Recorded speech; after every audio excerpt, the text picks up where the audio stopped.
way before.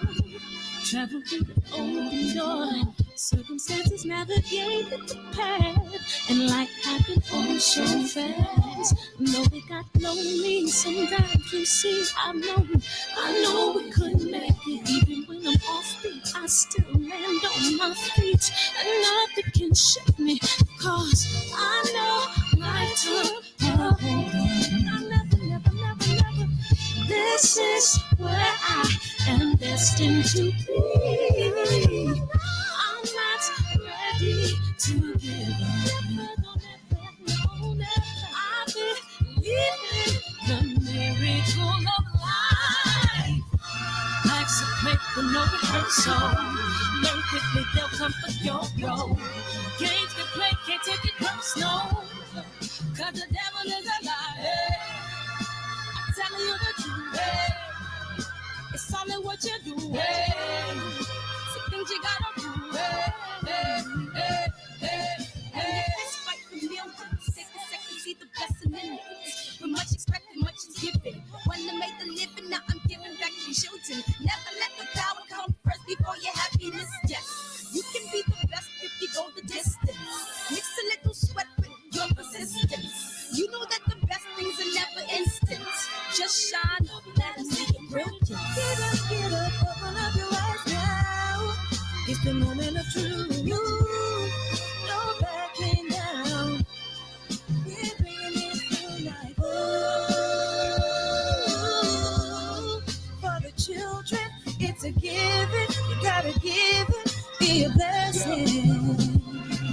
This my personal statement. Run the game like I'm aces. Learn and develop patience, determined to be the greatest. Yeah, bobbing and weaving, they changing up like the seasons. Indigenous to the grind, so I do it for all my people. Jabbing the competition, back up against the ropes. You fighting for recognition. I'm fighting just to promote equality where we lack it. Or cancer slowing our road. I'm confident we'll make it. We focus on common goals. Yeah.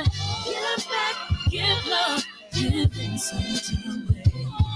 Never give up, stand tall to fight another day. 2 toes, 2 feet, I stand on the ground. I'm going back soon and fight this final round. Life's a play for no rehearsal. Learn quickly, they'll come for your goal. Can't get play, can't take it personal. Cause the devil is a liar. Tell you the truth, it's all in what you do. Some things you gotta do. Hey.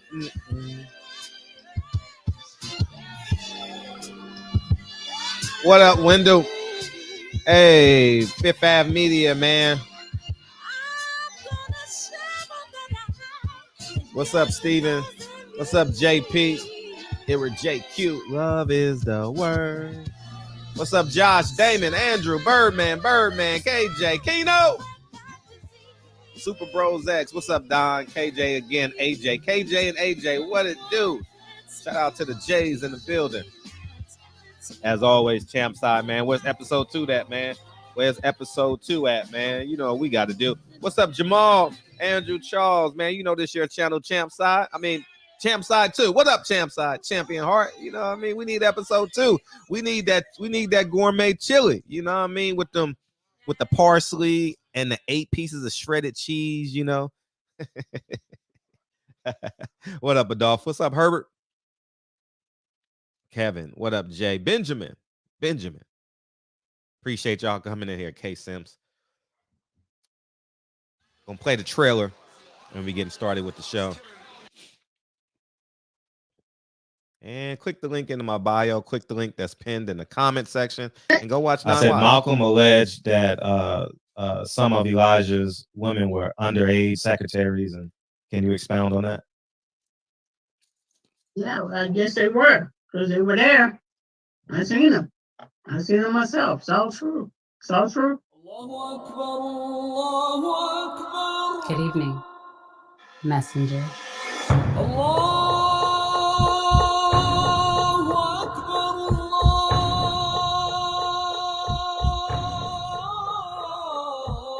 You convinced us that you were the last messenger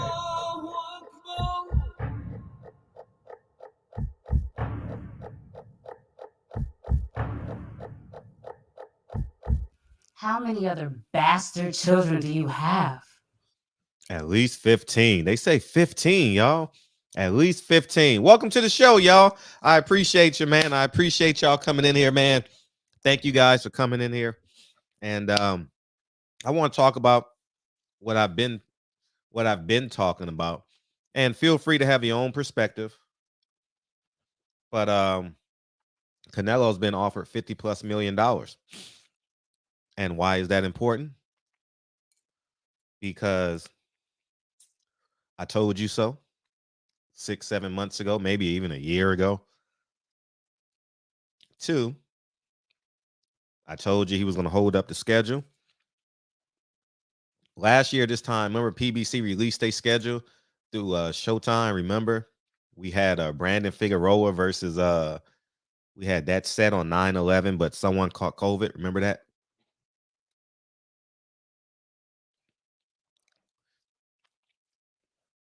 There's no schedule.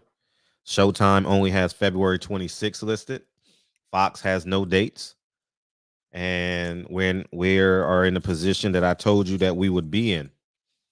And now PBC is waiting on Canelo because they offered him over $50 million. And no fighter on PBC has a confirmed date. And we sitting here pretending that everything is okay. And let me tell you something else too. What this should teach PBC fighters. Send this to your favorite PBC fighter. PBC fighters has never negotiated against Al Haymon. I'm going to repeat that again. In the history of me knowing PBC fighters, I should say rarely. I'm pretty sure there are a few. PBC fighters have rarely negotiated against Al Haymon. They just accept what he's offered them. You know, they may turn down fights or, you know what I mean, and so forth. But at the end of the day, Canelo, as I said, Pacquiao, boxing, and Canelos. That's what PBC stand for. Pacquiao, and Canelo. That's what it stands for. Canelo's in charge now. Floyd is livid. Like his ego can't handle that.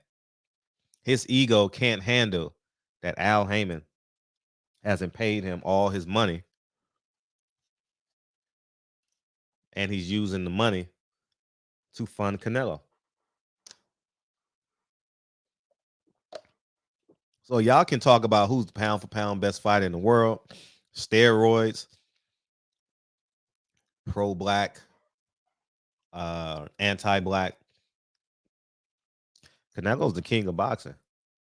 He has a whole network on pause. I'm serious. He has a whole network on pause. He got 200 fighters on pause just waiting for a fight date. Because in order to get the Canelo fight across the finish line, they got to make sacrifices. And those sacrifices will be $1 million purse here, $1 million purse there. And then we'll get no disrespect to them, but Johnny Rice versus Michael Coffey as a main event at the Prudential Center. Remember that main event? Or we get Darko Vinovic. What's his name? Vinovicki? Dopachecki? What's his name? Y'all know who I'm talking about. And we sit and ignore the truth because you think I'm hating on a black man. I don't like his business model. I woke up. It's funny how when someone wake up, they say, "Oh, but you used to like him." I woke up. I know the truth now. You know what I mean? You think I'm going to just go along with a plan and I know better? No, why should I? So now Canelo, we wait on Canelo. He should be making an announcement, I would say by the second week of February, because they got to start that promotion because they got to get that engine going. You know, everyone got to set their programming, whether he goes with the zone or whether he goes with PBC. That Canelo is the biggest budget item in boxing. Yeah, Vito Milaniki. Thank you. You know, and PBC is compromised because yeah, I remember when Bob Arum said he's going to ruin boxing. I'm not sure if he's going to ruin boxing to the extent of how we understand ruin boxing. Al Haymon will always be in play because he owns the contracts to the fighters.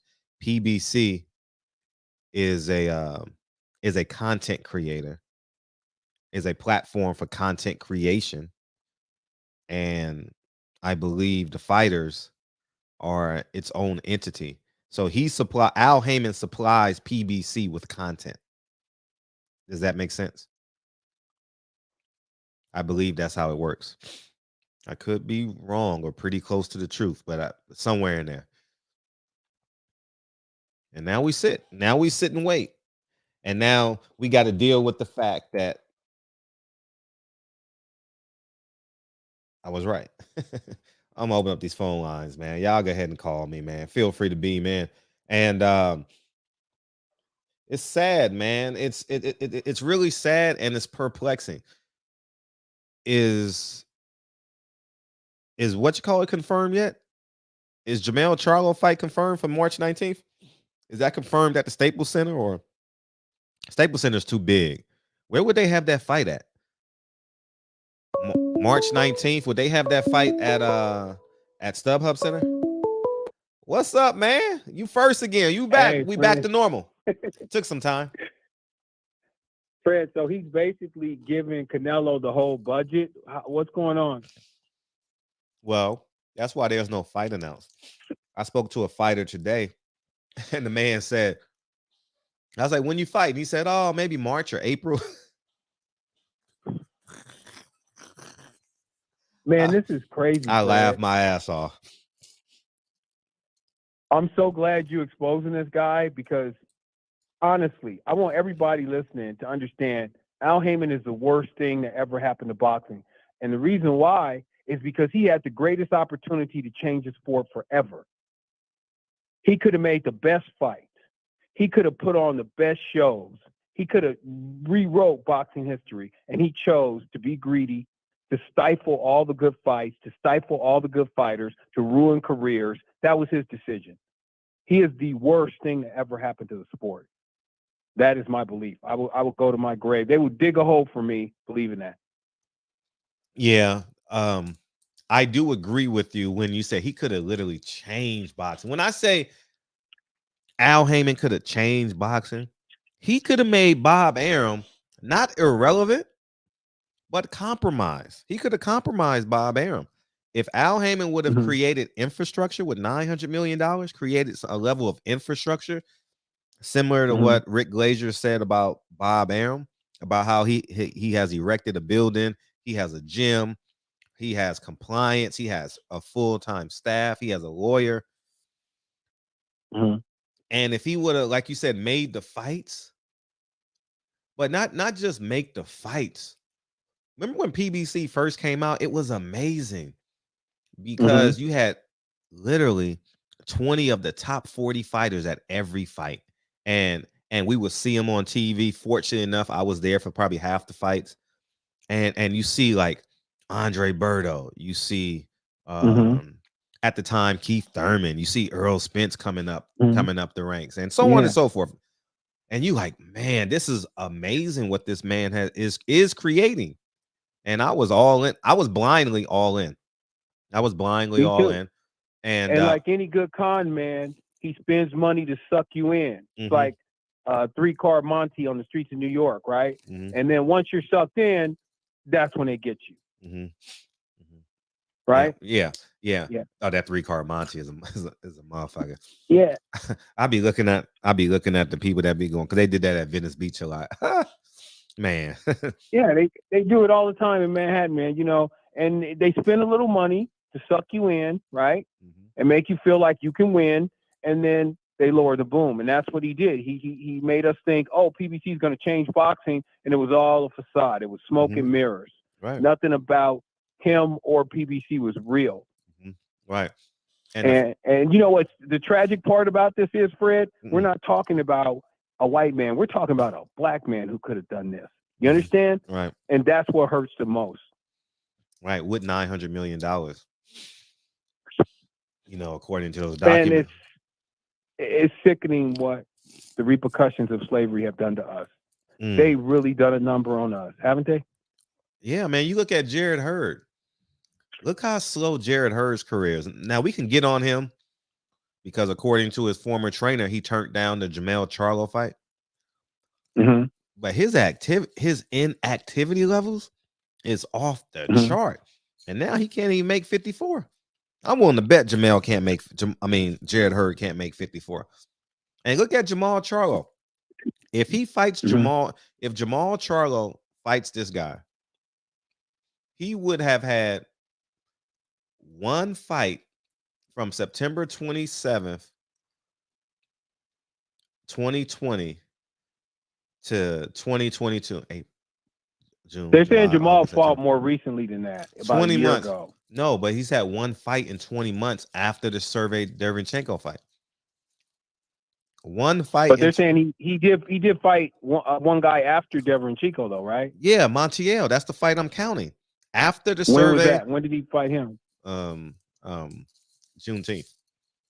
If after the Sergey Derevyanchenko fight, he fought in June, right? Okay. And then after the Montiel fight, he's potentially fighting in May. He's not prepared to fight at Canelo. One fight in 20 months, you can't be prepared. Canelo's been active. And you know what? I'm going to tell you something, man. If he fights Canelo, that means they're feeding him to Canelo. Because they, like you said, they have already booked Canelo for other things. They wouldn't book him for other fights and look past Charlo unless they knew something, correct? I told you guys that leading into the Caleb Plant fight. Remember, I was dead on 100% right about that Canelo fight. I says, relax.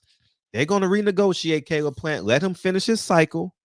He's going to come back to you, and you guys are going to make the fight. Did I not say that when the negotiations were canceled? Yeah. Yeah, he don't want to start the WBC protocol. He's like, be patient. Like, I got this. Let me finish this cycle. They all take that payoff money. Sean Porter got his check. Yep. Charlo gonna get his check. And Caleb Plant got his check.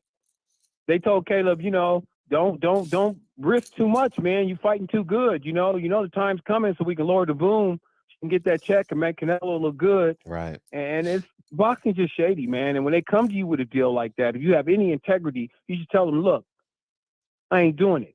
But we got Danny Jacobs out there, the Danny Jacobs of the world, who compromise all their principles, and people see that and say, oh, I might as well get that bag too. Ain't nothing promised, right? Nothing.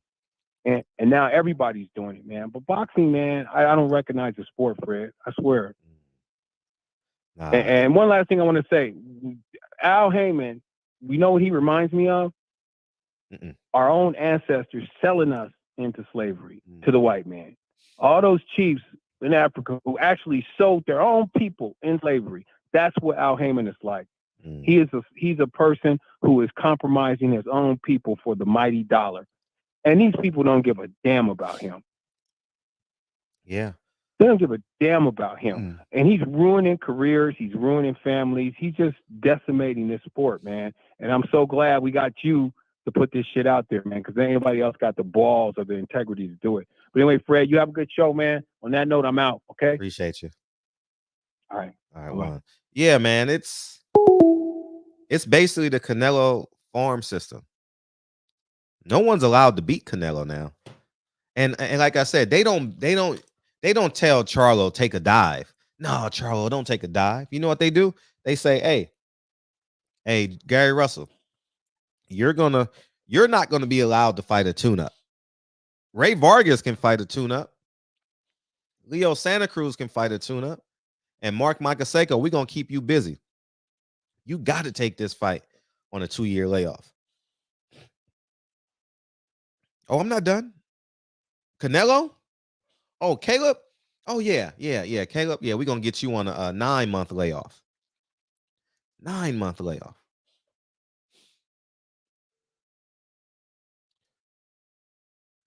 And last but not least, Charlo? Oh, we're going to get you on 20 months. 20 months. Since Dervinchenko, he's only had one fight, Montiel. Huh. Let that sink in. Let that sink in. Hey, what's up? What's good, Fred? What's good, man? How you doing? Are you talking about that slave owner, Al Haymon? Oh, I don't know if he's a slave. I'm not gonna call that. This guy is a traitor, man. Like, he doesn't do nothing for black fighters, and like for people to justify Al Haymon, this is some bullshit, man. I mean, what has he done? I mean, this guy. I mean, yeah, he made the PBC. Okay, but what has he done? Fucking all these like Charles Martin, Luis Ortiz on fucking pay-per-view. Who the fuck is gonna pay for that shit? Nobody. And then you got Charlo. I mean, he gonna be fighting Canelo, but we already know Canelo gonna beat the shit out of Charlo, man. We already know this. Charlo's been struggling with fucking dudes like Montiel, who fucking Virgil Ortiz fucking stopped. Like, come on, man. Let's just be honest. Like, who the fuck is gonna pay for this shit, man? Do you have Tank Davis versus Isaac Cruz on fucking pay-per-view? Who's paying for this shit? These guys are just ripping the fucking us off, man. Right. You know, and you know, I even really don't care for black fighters. And when you talk about it, everybody get upset. You Fred, oh man, Fred's a coon. Fred's this, Fred's that. Oh, Fred had Rick Glacier on him, man. Why you not going after Rick Glacier? Man, he's a fucking guest, bro. You guys don't understand. The man is a fucking guest. Why the fuck would he go after the guest, man? He's trying to get answers from the guest. So, man, that's all I gotta say, Fred. Fuck out him. Oh, okay. He's a bitch. Appreciate you. Yeah, I'm looking at Canelo, and at the same time period, he's fought 1, 2, 3, 4. This would be his 5th fight. Let me get Jamal Charlo. This would be his 5th fight, and this would be Jamal Charlo's 2nd fight. It's no way you can beat Canelo that inactive. There's no way. It's impossible. I can't see it. Yeah, he fought Sergey Dervinchenko. Yep. It's just no way, dog. It's no way. And the fight before that, he was out 10 months. Before Dennis Haugen and Sergey Dervinchenko, it was a 10-month layoff. Man, he can't beat no. Man, I'm telling you, man, this fighting stuff is like SNL, man. It's so scripted, man. You know, Jamal Charlo's not prepared to fight a Canelo at all. Can he win? There's a chance. You know, there's reality, but 626, what's up? At all. Hello. Hey, what's up, 626? Hey, what's going on? Quick thing. How can you think they just can't make the Jared Hurd and Jamal Charlo fight? Because just like you said, Jared Hurd can't make 154 no more. Yeah. Like now, I know Jamal Charlo is trying to find some fight at a 160. So how come they just can't make Hurd and Jamal Charlo? Right. I mean, it makes sense. You don't. And I'm gonna keep it a buck with y'all. Jamal Charlo versus Jared Hurd, and you just keep on running these fights concurrent. That'll get PBC up and running. How about that fight? Right. And then you get Jamal Charlo versus the unification guy. You get that the following month, and then the next month you may get let's say you got Lubin versus the other Tony Harrison. Lubin versus Tony Harrison is a great fight. Would be great for boxing.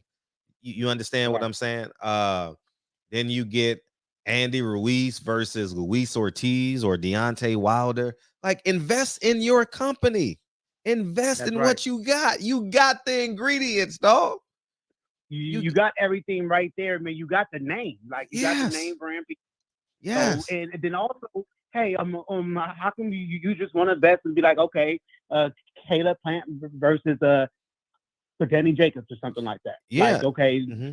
both warm ups, you know, or Caleb Plant and Andre Durrell. Like, come on. Caleb Plant, Andre Durrell is a good main event fight. It is a good Saturday night summertime fight. You know, with that fight against baseball does exceptionally well. Right. You know what I mean? Like, I don't understand. You got the 122-pound division. You got Reese Salim versus Stevie Fulton. You got so many fights to make, man. You got David Benavidez versus Caleb Plant. You know, you got you can put the Morrell kid against one of the Durrell brothers. You know, you got Spence versus Ugas, which still hasn't been formally announced. Right. And also with the 126 and 130, like you got Kevin Palmer versus Gary Russell. Like, okay, yeah, he's a free agent. Yeah, you can run that back. So, yeah. So, but that's what I don't really see. Like, I don't know why, because there's a lot of stuff that the PPC could be using or could do. Right. And I know before, man, just once they came in, because they were talking about, oh man, we about to have a tournament. Man, we about to drop all the belts. Man, PPC about to have their own belt. But that right there, just like you said, man, with Al Haymon, with that $900 million, he could have told all his fighters, okay, man, we're taking back the power, man. We're dropping all the WBC belt, all the WBA, and we're making our own belt. Mm. And like here how it's gonna go. Right. But yeah, that's my thought. But because there is some have a mix and match that you could do at 160 and 168 with Hurd and Charlo, but just like a standby, just like, okay, man, we need a fight. Here go a fight. Because everybody waited on Canelo, which Canelo is the modern day Floyd. Like, he could do whatever he wanted to. Right. Like, if I was Canelo, tell you the truth, I won't even fight Charlo because it's gonna be there. Mm-hmm. Like, I would tell Eddie Herman, give me $100 million, man, to fight for Triple G, and like I'm gonna knock him out in less than 6 rounds. Like, if Canelo could ask for like $100 million and to fight have a Ray Moretta or Triple G, like Canelo could fight whoever he want to fight. But all Canelo got to do, just his price is $100 million. That's it. Right. Exactly. So, but yeah, so like if I was Canelo, I won't worry about trying to fight Charlo or David Benavidez because Showtime gonna be there. Mm-hmm. So I'm gonna try to get this $100 million from the Zone, because the Zone been trying to get a third fight for 5 years anyway. Mm-hmm. So I'm like, okay, if you want me to fight him, give me $100 million. Right. But okay, I'm not gonna hold it up. But yeah, I just thought that the Charlos versus Hurd, man, they got some history. It's back history. It's great TV, man. You don't need to put it on pay-per-view. Yeah. But hey, that's my time. Thanks, man. Appreciate you. And they said Jamel Charlo is scheduled to fight March 19th, which is actually good because Al Haymon, he still manages New Edition, if I'm not mistaken. I don't know. But they're on the 20th and the weekend is canceled. So actually March 19th and March 20th can be an Al Haymon weekend at the Staples Center.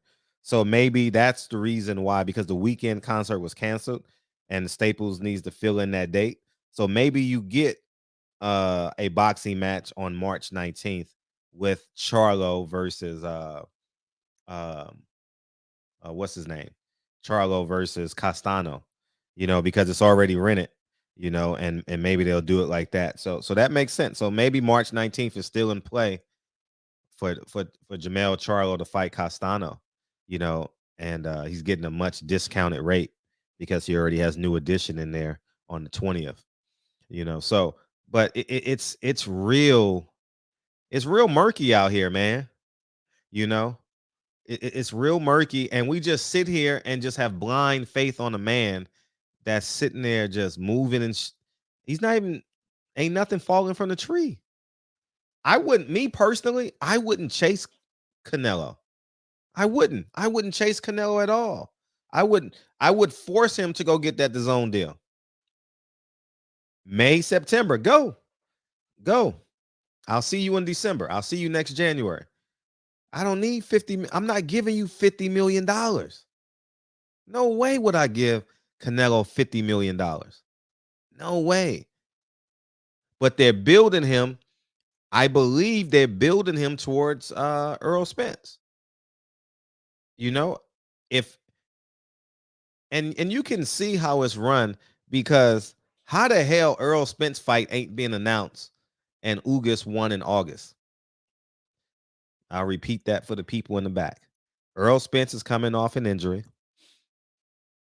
Once he had the injury, you immediately know what his timeable schedule is, right? He went and saw a doctor out here in Vegas.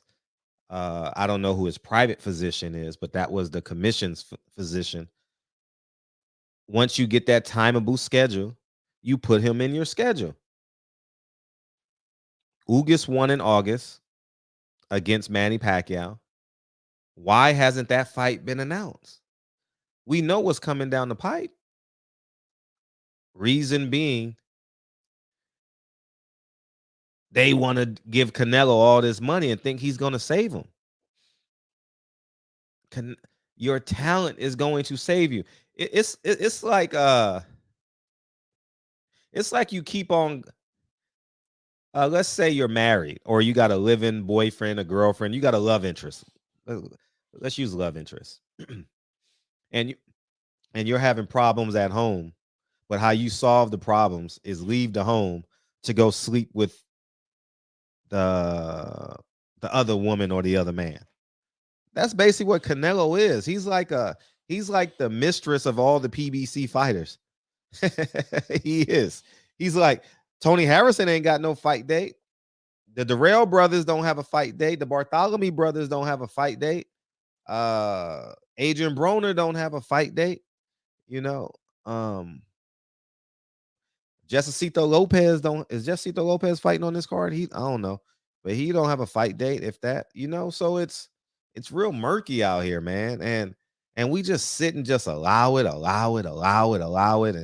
and no one says nothing, because y'all don't want to say Fred is right. Y'all either don't want to say Fred is right, or or you live by the motto, I don't care how many black people this black man hurt, I can't speak on it because he's black. Man, you're gonna be a great grandma hiding your sick son, you know what I mean, from touching all those little, you know what I mean? Shit, tell on him.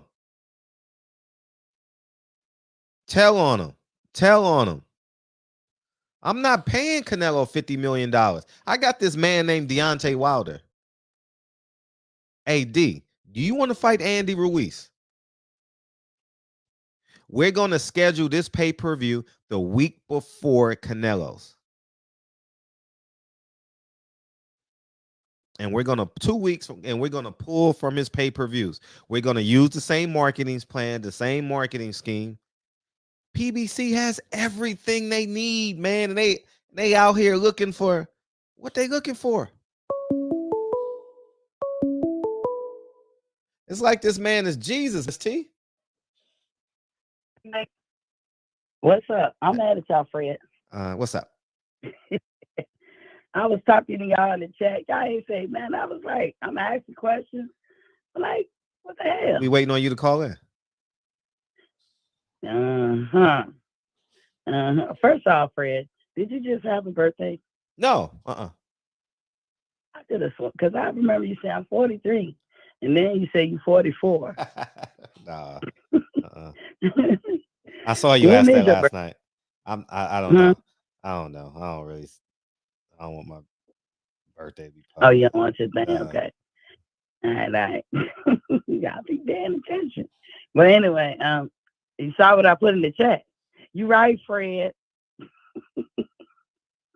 You didn't see that? Yeah, I saw that. I said Fred is right. Yeah, I'm with you with the PBC thing. I'm not buying another PBC fight until Earl Smith and Terrence Crawford fight. Mm-hmm. I'm not gonna do it, and I'm gonna stick to it, Fred. Mm-hmm. I'm not even buying Keith Thurman fight. You know I still like Keith. I'm not gonna buy it. No. I'm gonna have to finagle my way around the neighborhood and find out who did buy it, or go to a sport bar and see if they playing it. I'm not gonna buy no more. Or hit Kyle PBCs. up. Or hit Kyle up. Hit Kyle up. Okay. All right. I'm gonna hit him up. Okay. I know what you're talking about.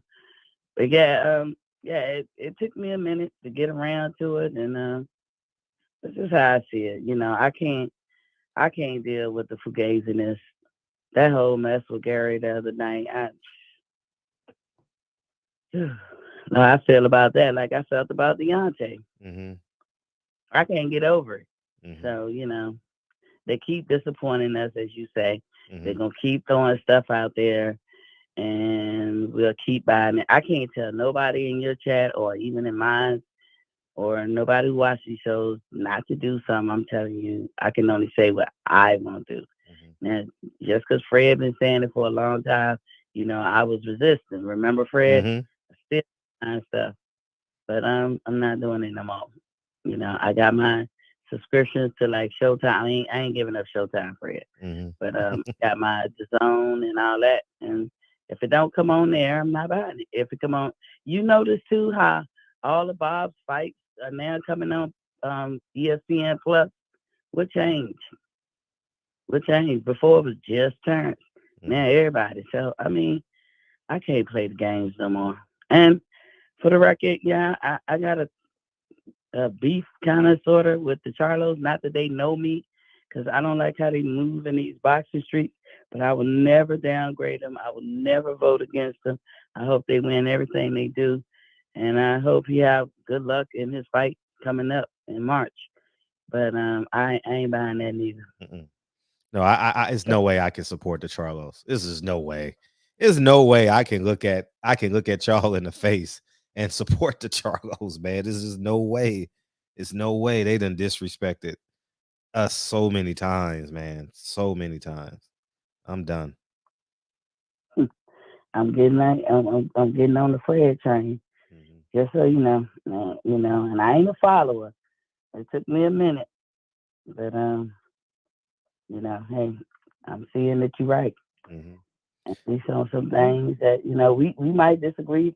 We definitely disagree on politics. Mm-hmm. That's a story.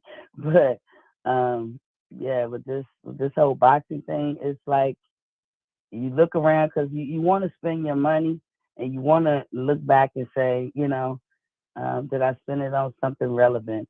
You want to feel like you spent your money wisely. Right. And to the point now, it's almost like if you came into a lot of money and then you'd be like, well, what you buy? Show us what you got. I can't grab onto nothing, not even a memory, not even a good memory. So I just can't blindly keep doing that. Right. And I would suggest that everybody do the same. Have a level of integrity as it pertains to your pockets, you know? Don't just do it because, oh man, I'm programmed to do it. Ask why.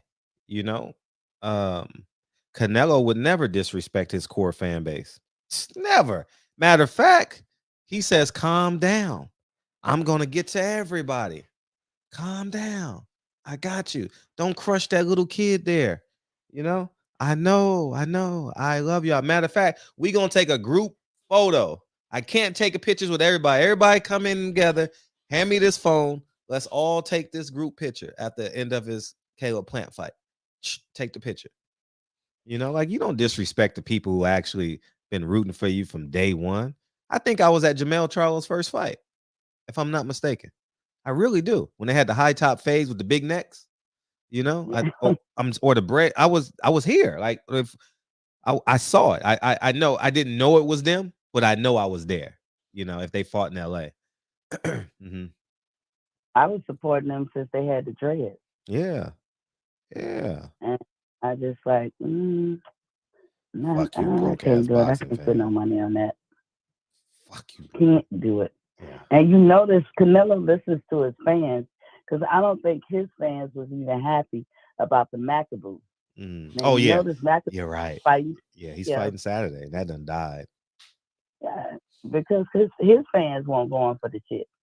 So, you know, I guess, it's amazing how much people will move for certain fans and they don't move for us, like talking about it a little bit sometimes. But as Kyle always say, keep your feet on these necks. Okay. So that's what you got to do.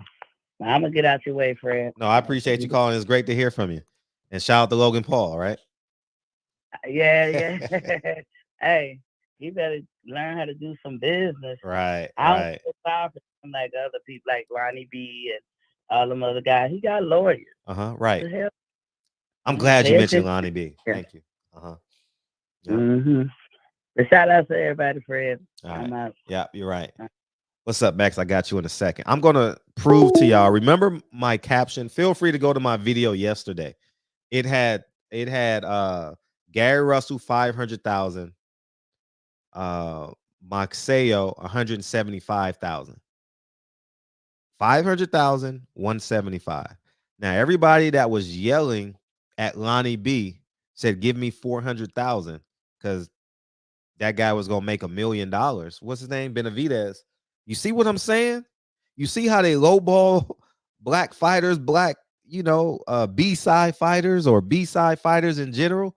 Moxeo got 175 versus 500. So why can't Lonnie B ask for 400 versus $1 million?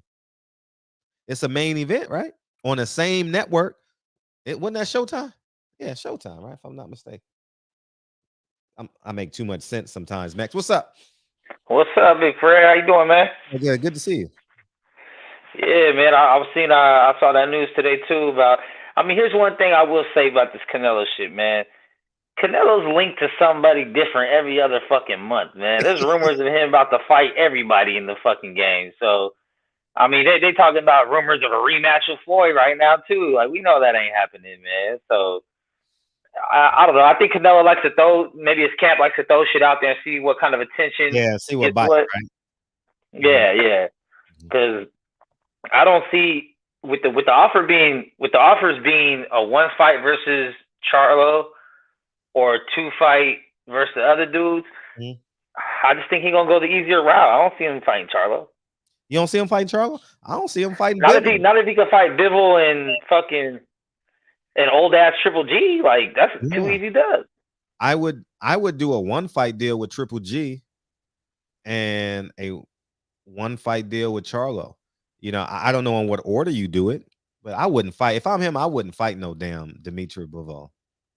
Yeah, but from what I understood, it was a 2-fight deal for Bivol and then Golovkin later, right?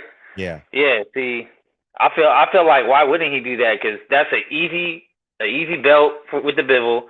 Then he gets the trilogy with Triple G to make it look like, hey, I fought Triple G like a third time. Because the first 2 fights are great, but this is Triple G ain't gonna put up that same fight no more. No, he'll beat Triple G, and that's the goal, to make Triple G wait longer and longer. So I would suspect that Triple G would be the last half of the year, maybe September 18th or whatever date next Independence Day is, and yeah, I believe that's what the lineup was looking like. It said September possibly, but that's Triple G's retirement fight. If that happens, yeah, oh for sure, definitely his one way or retirement. another, win or lose. Definitely, and that poor Japanese kid, they didn't had him on the string for 2 years, man. What's his name? Murata. Man, that's sad, man. He ain't had a fight in years, man. They just stringing him along, man. But and that's the other thing too. We'll see how much Eddie Hearn and then fuck with Boo Boo, because if Triple G ain't taking that no more, why not line Boo Boo up for 2 belts for Unified? Yeah, that would be the best move. You can go Boo Boo and Triple G on that side of the street and Charlo on this side of the street, and you can always offer I believe Al Heyman is offering David Benavidez and Errol Spence. I just believe it in my heart of hearts. Oh shit! I don't know this. I don't know it. I'm just saying, Yeah. just business wise. If you do me this solid, I'll let you fight Errol Spence. You see what I'm saying? Like, yeah. I know it seems far fetched. That's dangerous. That's a dangerous fight, man. You don't move up 2 weight classes. No, I mean, definitely Canelo is the favorite. You know what I mean? By far. You know, that's probably what, a 3-1, 3.5-1 for Errol Spence versus Canelo. But but you got to catch weight him 164, 162 in there, somewhere in there. So well, I would say it depends on. I would say it depends on that Ugas fight. I mean, if Spence comes out and just dogs the fuck out of Ugas, that definitely makes him look better. This sounds more compelling, but Canelo's he's a big, Canelo's Canelo, man. He would be a big welterweight. You get what I'm saying? Because that's what you would be comparing him to, is against the welterweights of Errol Spence. So can Errol Spence beat him? Sure. He would be he would definitely be a big underdog in that fight. Yeah, be a big underdog.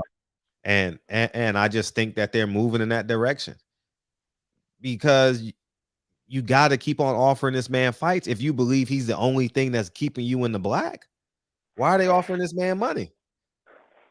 Yeah, they don't think no one else, because if Errol Spence got them in the black, they would make the Errol Spence fight in a heartbeat. Yeah, in a heartbeat. Yeah. Terrence Crawford has no fight date. He's not beholden to anyone. What's the holdup? It's politics, man. Politics of boxing. Yeah. Bob said don't touch him. I ain't touching him, Bob. I appreciate you giving me Marcus Brown and Sean Porter fight dates. I appreciate that. For that, I'm not going to touch Terrence Crawford. I forgot to call Bob. Damn. It's been a minute. Okay. I'll call him tomorrow. But, yeah, we need that. We need that updated interview, man. Yeah. See if he's lying today and telling the truth tomorrow. We got to decipher which one it's gonna be. You know what I mean? Yeah, we got to see when the truth comes out, man. Yeah, facts. Yeah, but that I mean, it's crazy too, because I'm not a major Canelo fan. I respect him as his skill set. I don't agree with a lot of the ways he's navigated his career and a lot of the extracurricular shit he's involved in. Mm-hmm. But he is the number one dude of boxing right now, whether we like it or not. Like, so he's the money man right now. By far. It's not even close. Yeah. It was close with Joshua for a while until recently. You know, Joshua was getting that UK love out there, but since then, Canelo has definitely surpassed it. And it's like a very big gap between him and the next.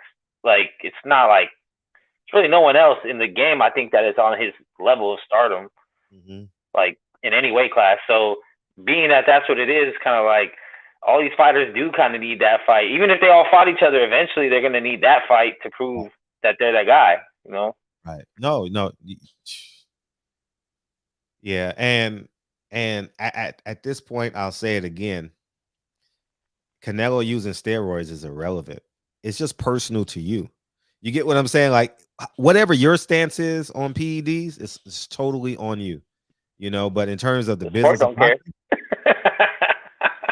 Hey, Eddie Hearn want to give him 50. Al want to give him 50. You know, Bob is staying away, because Bob is like, shit, I'm about to build this business $500,000 at a time. Y'all go ahead and do that dumb shit. You know, put all your money in, put all your eggs in one basket. I don't need to. I got this guy named Martinez that's 23-0. We about to make him the WBO mandatory for somebody. Yeah, man. You know what I mean? And Bob is the definition of slow and steady, man. Slow and steady is pace. Yeah, and pay this man $20,000. ESPN gave me $1 million budget. I pay the champion $600,000. I walk away with $350 every time.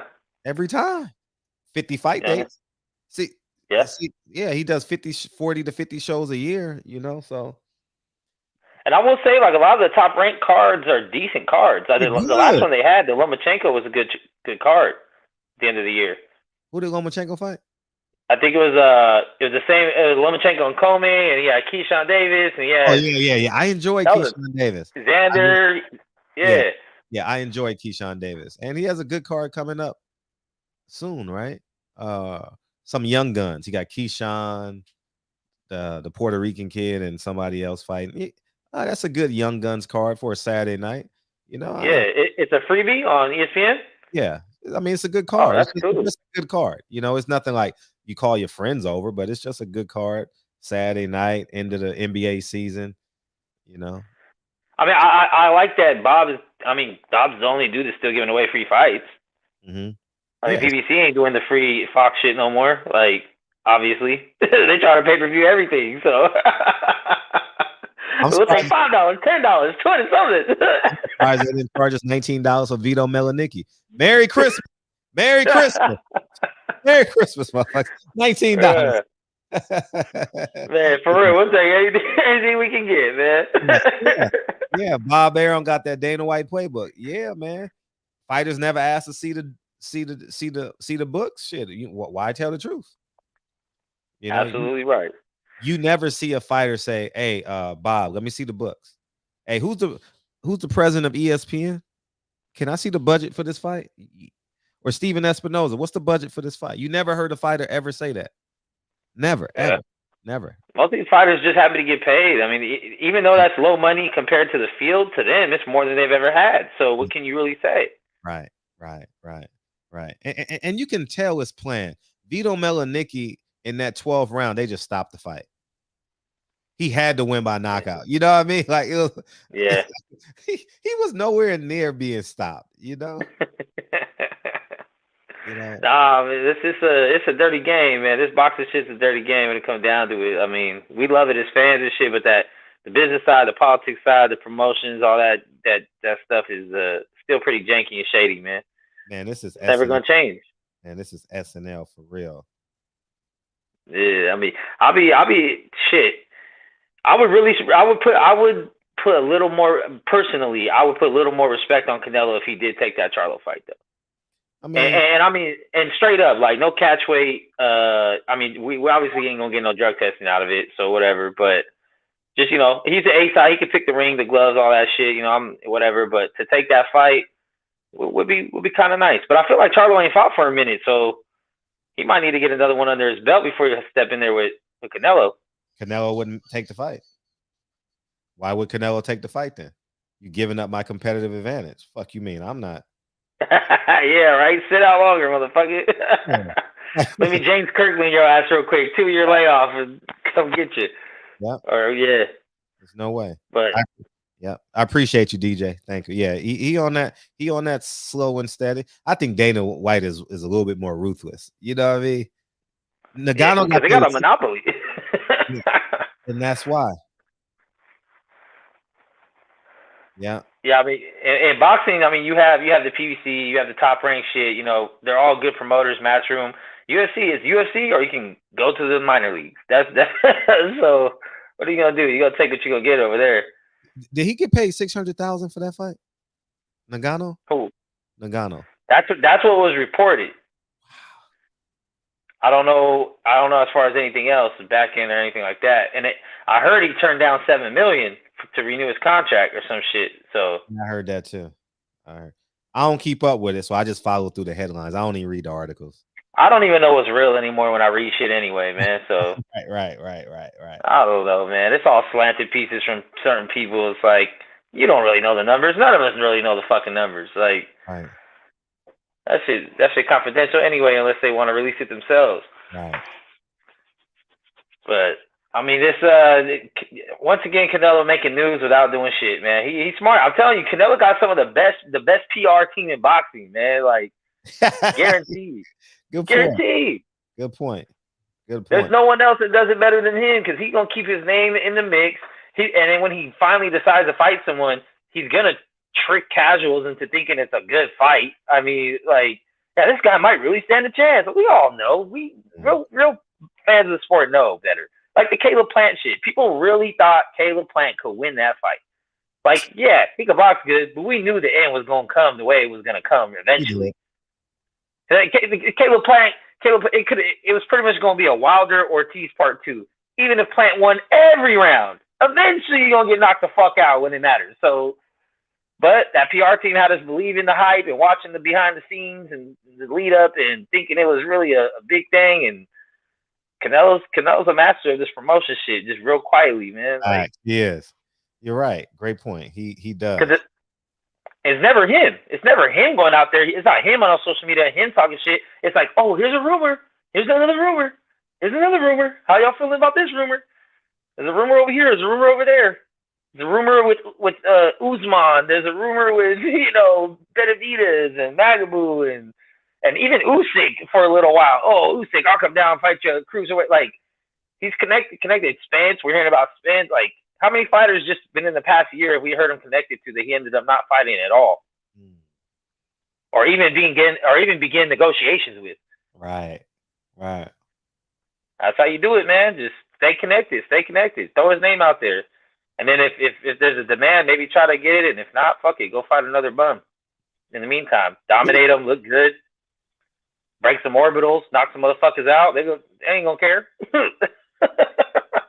Or bicep tears and all that. Dude, I mean, that was crazy. That was crazy to see, though. It's like, what the fuck? The bump on his arm, yeah. Yeah, they're going fucking hematoma. I didn't see that. I don't think I've ever seen that in boxing. Someone just catching and that shit swelling up. I think it happened to Wilder against somebody. Was it Chris Arreola? Somebody? He tore his. Oh, really? Yeah, I've never seen that. Yeah. Damn. Yeah, I definitely didn't watch Wilder Arreola. That lineup, I'm already know what's happening there. So. Yeah. But man, all right, I will let everybody else get on, man. It was good talking to you, like always. Great seeing you, man. It's great seeing you. I'm out at you, man. Appreciate you, dog. Yeah. Your man DJ gonna double up behind you, man. Anytime the man hear UFC, it's like UFC to you is like Mr. Haney to Devin Haney. UFC, here comes DJ. Devin Haney, here comes Bill Haney.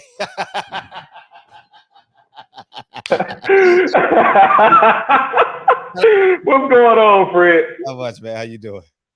Man, I'm all right, man. I'm all right. Listen. This is what Cinnamon is about to do, right? I had this conversation with somebody the other day. Cinnamon about to walk down 175 just like he did with 168. You feel me on this? Okay. I really believe this. I truly believe this. All this Charlo talk, all this talk about going up the cruiserweight, I think it's all a smoke screen. He is leveraging those fights to get to Joe Smith Jr. because I think he beats him easy. He's going to use his mandatory to go. He's going to use that WBO belt to go up and beat up Joe Smith Jr. Then he's going to fight Bivol next. And then at the end of the year, Mexican Independence Day, he's going to fight Beterbiev. All this time, Beterbiev, listen to me. Now, I have a high regard for Beterbiev. I think he's the Terminator, right? He's going to make that 36, 37-year-old man sit his ass down for a year. He's going to make him sit and wait because I'll fight you. I'll fight you. Just give me some time. Let me get these other belts. This man about to go back-to-back undisputed. I really believe this is what Cinnamon is about to do. I really do. I don't think he's going to fight anybody at 168 again. I don't think he's going to fight. I don't even think he's going to go back down to 160. That's a good point.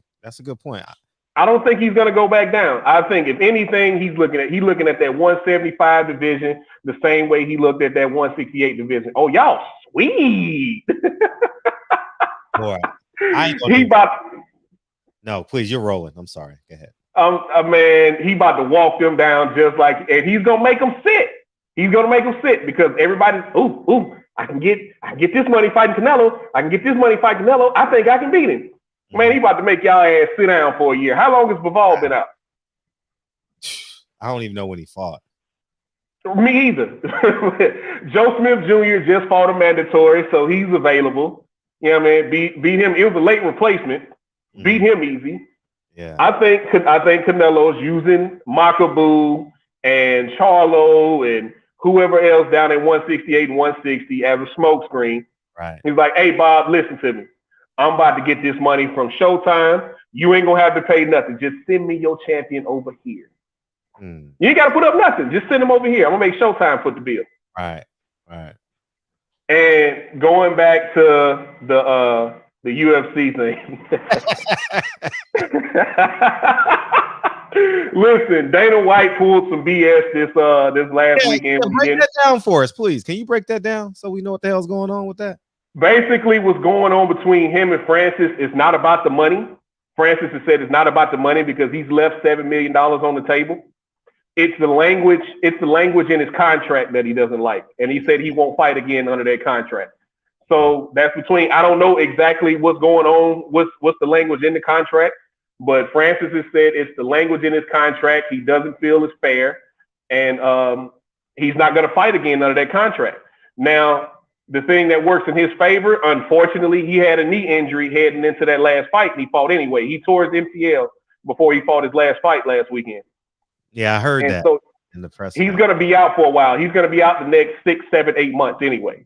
So during that time, he's going to work on his contract with Dana White. But Dana White left after the co-main event, which was the UFC Flyweight Championship fight. He left after the co-main event and went backstage to deal with some stuff, right? He said he had some stuff going on. Now, usually Dana stays and puts the belt on the champion. Right. You know what I mean? But since, Francis has been in heated contract negotiations with Dana, everybody took that as a chance to say that, Dana's disrespecting him, which I felt like he did. I felt like that was disrespectful. Whatever you had going on, you got people on the payroll to handle that. You stay and put the belt on the champion. You do that for everybody else. And the baddest man on the planet. Baddest man on the planet. Listen, that was a tough fight for Francis. To get through. I felt like the last 3 rounds, Francis said, you know what? I'm not winning this striking. Put your wrestling shoes on. Yeah. I watched the last 3 rounds. Yeah. Francis just took him down and held him down. Look, my knees are killing me. I'm not winning the striking. Cyril Gahn, who is a kickboxer by trade, was getting the better of the striking. So Francis decided in that 3rd round, we're going to wrestle. And that's basically what happened with that, man. But yeah, Francis doesn't like the language in his contract. He feels it's unfair. That's it. It's not the money. Okay. I don't know what's going on. I just thought that I was waiting on somebody's face to explode. Because I'm like, you see those punches, you like, damn, These are big guys, man. Huge men. These are huge men. So, and especially with those 4-ounce gloves, those gloves don't do nothing. All they have is padding on the knuckle. The rest of it is just like a leather biker glove. Fuck that shit. Hey, what y'all spar in the UFC? Huh? What do y'all spar in UFC? Like, how big are your gloves? I think it's like 8 ounce. I want to say 8 ounce. Yeah.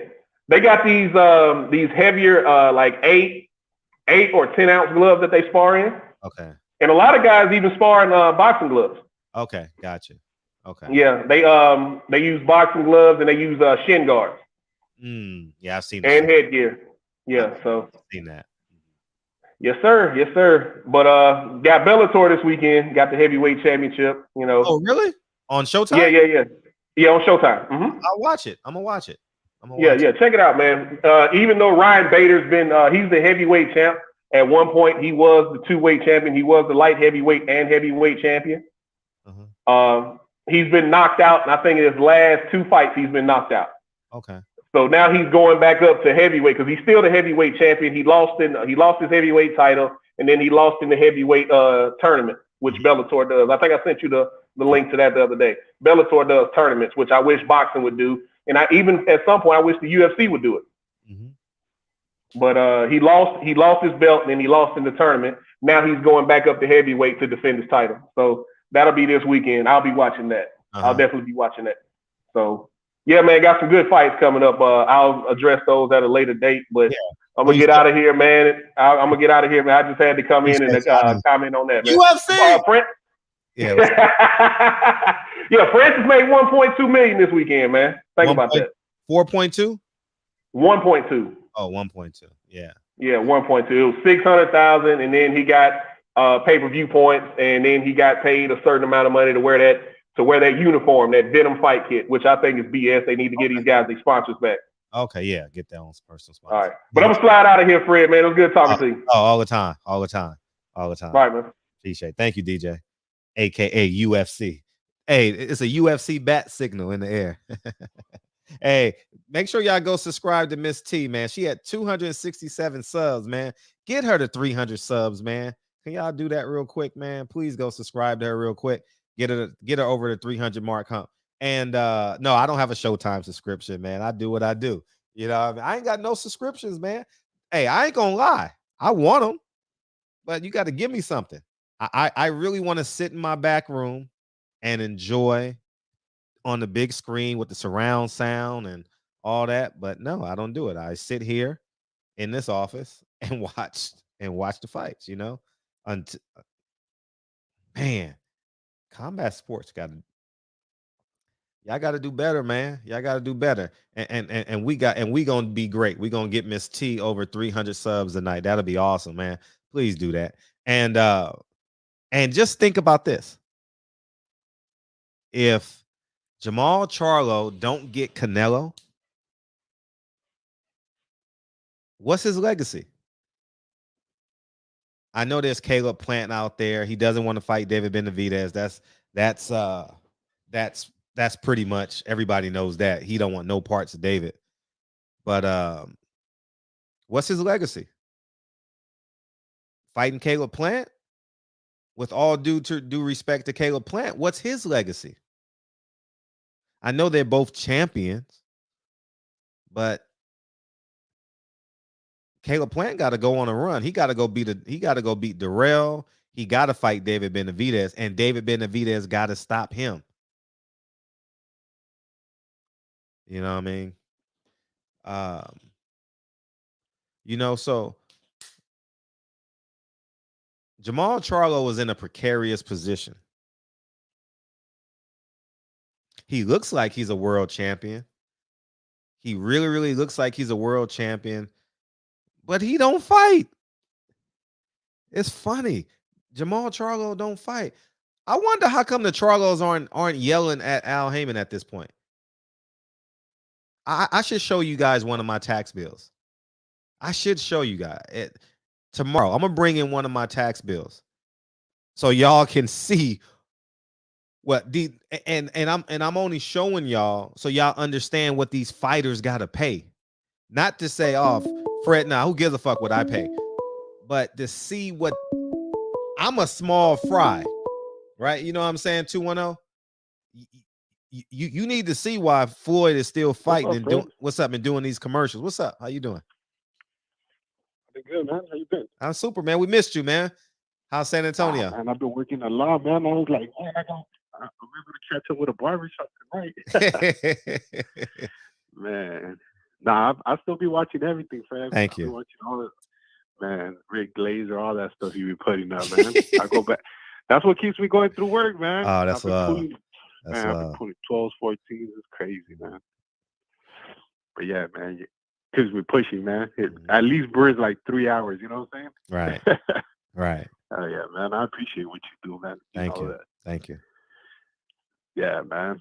Man, but there's a lot been going on, Fred. Yeah. I know it's a little off topic, but man, I'm mad about how they did Gary Russell. You know, that's one of my favorite fighters. They got him. They got that kid. They got him. I knew it. They got him. You know what? I knew it too because he started doing little interviews and dropping hints. Yeah. Yes. Yes. They needed to get him out of there. Yeah. I got it after the fight. You know, I was listening to him. I'm like, Gary, why are you talking like this? Why are you so morbid? And then once the fight ended, I was like, he was telling us, I can't get out this fight. Al Haymon is making me fight. I got an injury. He was basically rebelling as best he can and still getting that damn check. You know what I mean?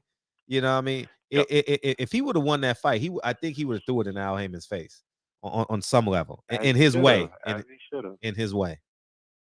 And the way he could, Fred, because I think, man, there's got to be an NDA of some sort with some big, you know what I'm saying? Like something is there, Fred. Yeah, facts.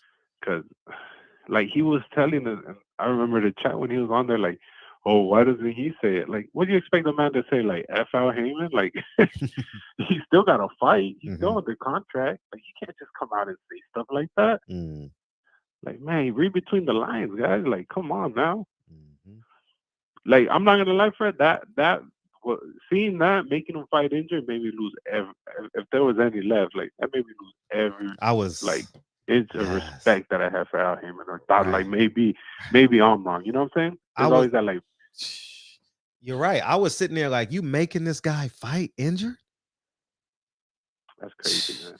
Like, he ain't got no trust in you to reschedule his fight. It's crazy, man. Like, I don't get it, man. It's like literally he exploited these fighters, man, like to turn a loss and create a fake business basically to make money for himself. Like for cap. I don't get it, man. Like it's crazy because we always talk about these businesses like shit, Nike and this exploiting these athletes. Right. Well, look at it now, man. Like this man exploited these people if you really think about it. Shit, he got Floyd's money locked up. He's got these guys not fighting and stuff. And then when he does fight them, he does this like to Gary, like turning a loss everywhere we see it. Right. You know, like how many people work for PBC? 10? You know, company. No, it's not.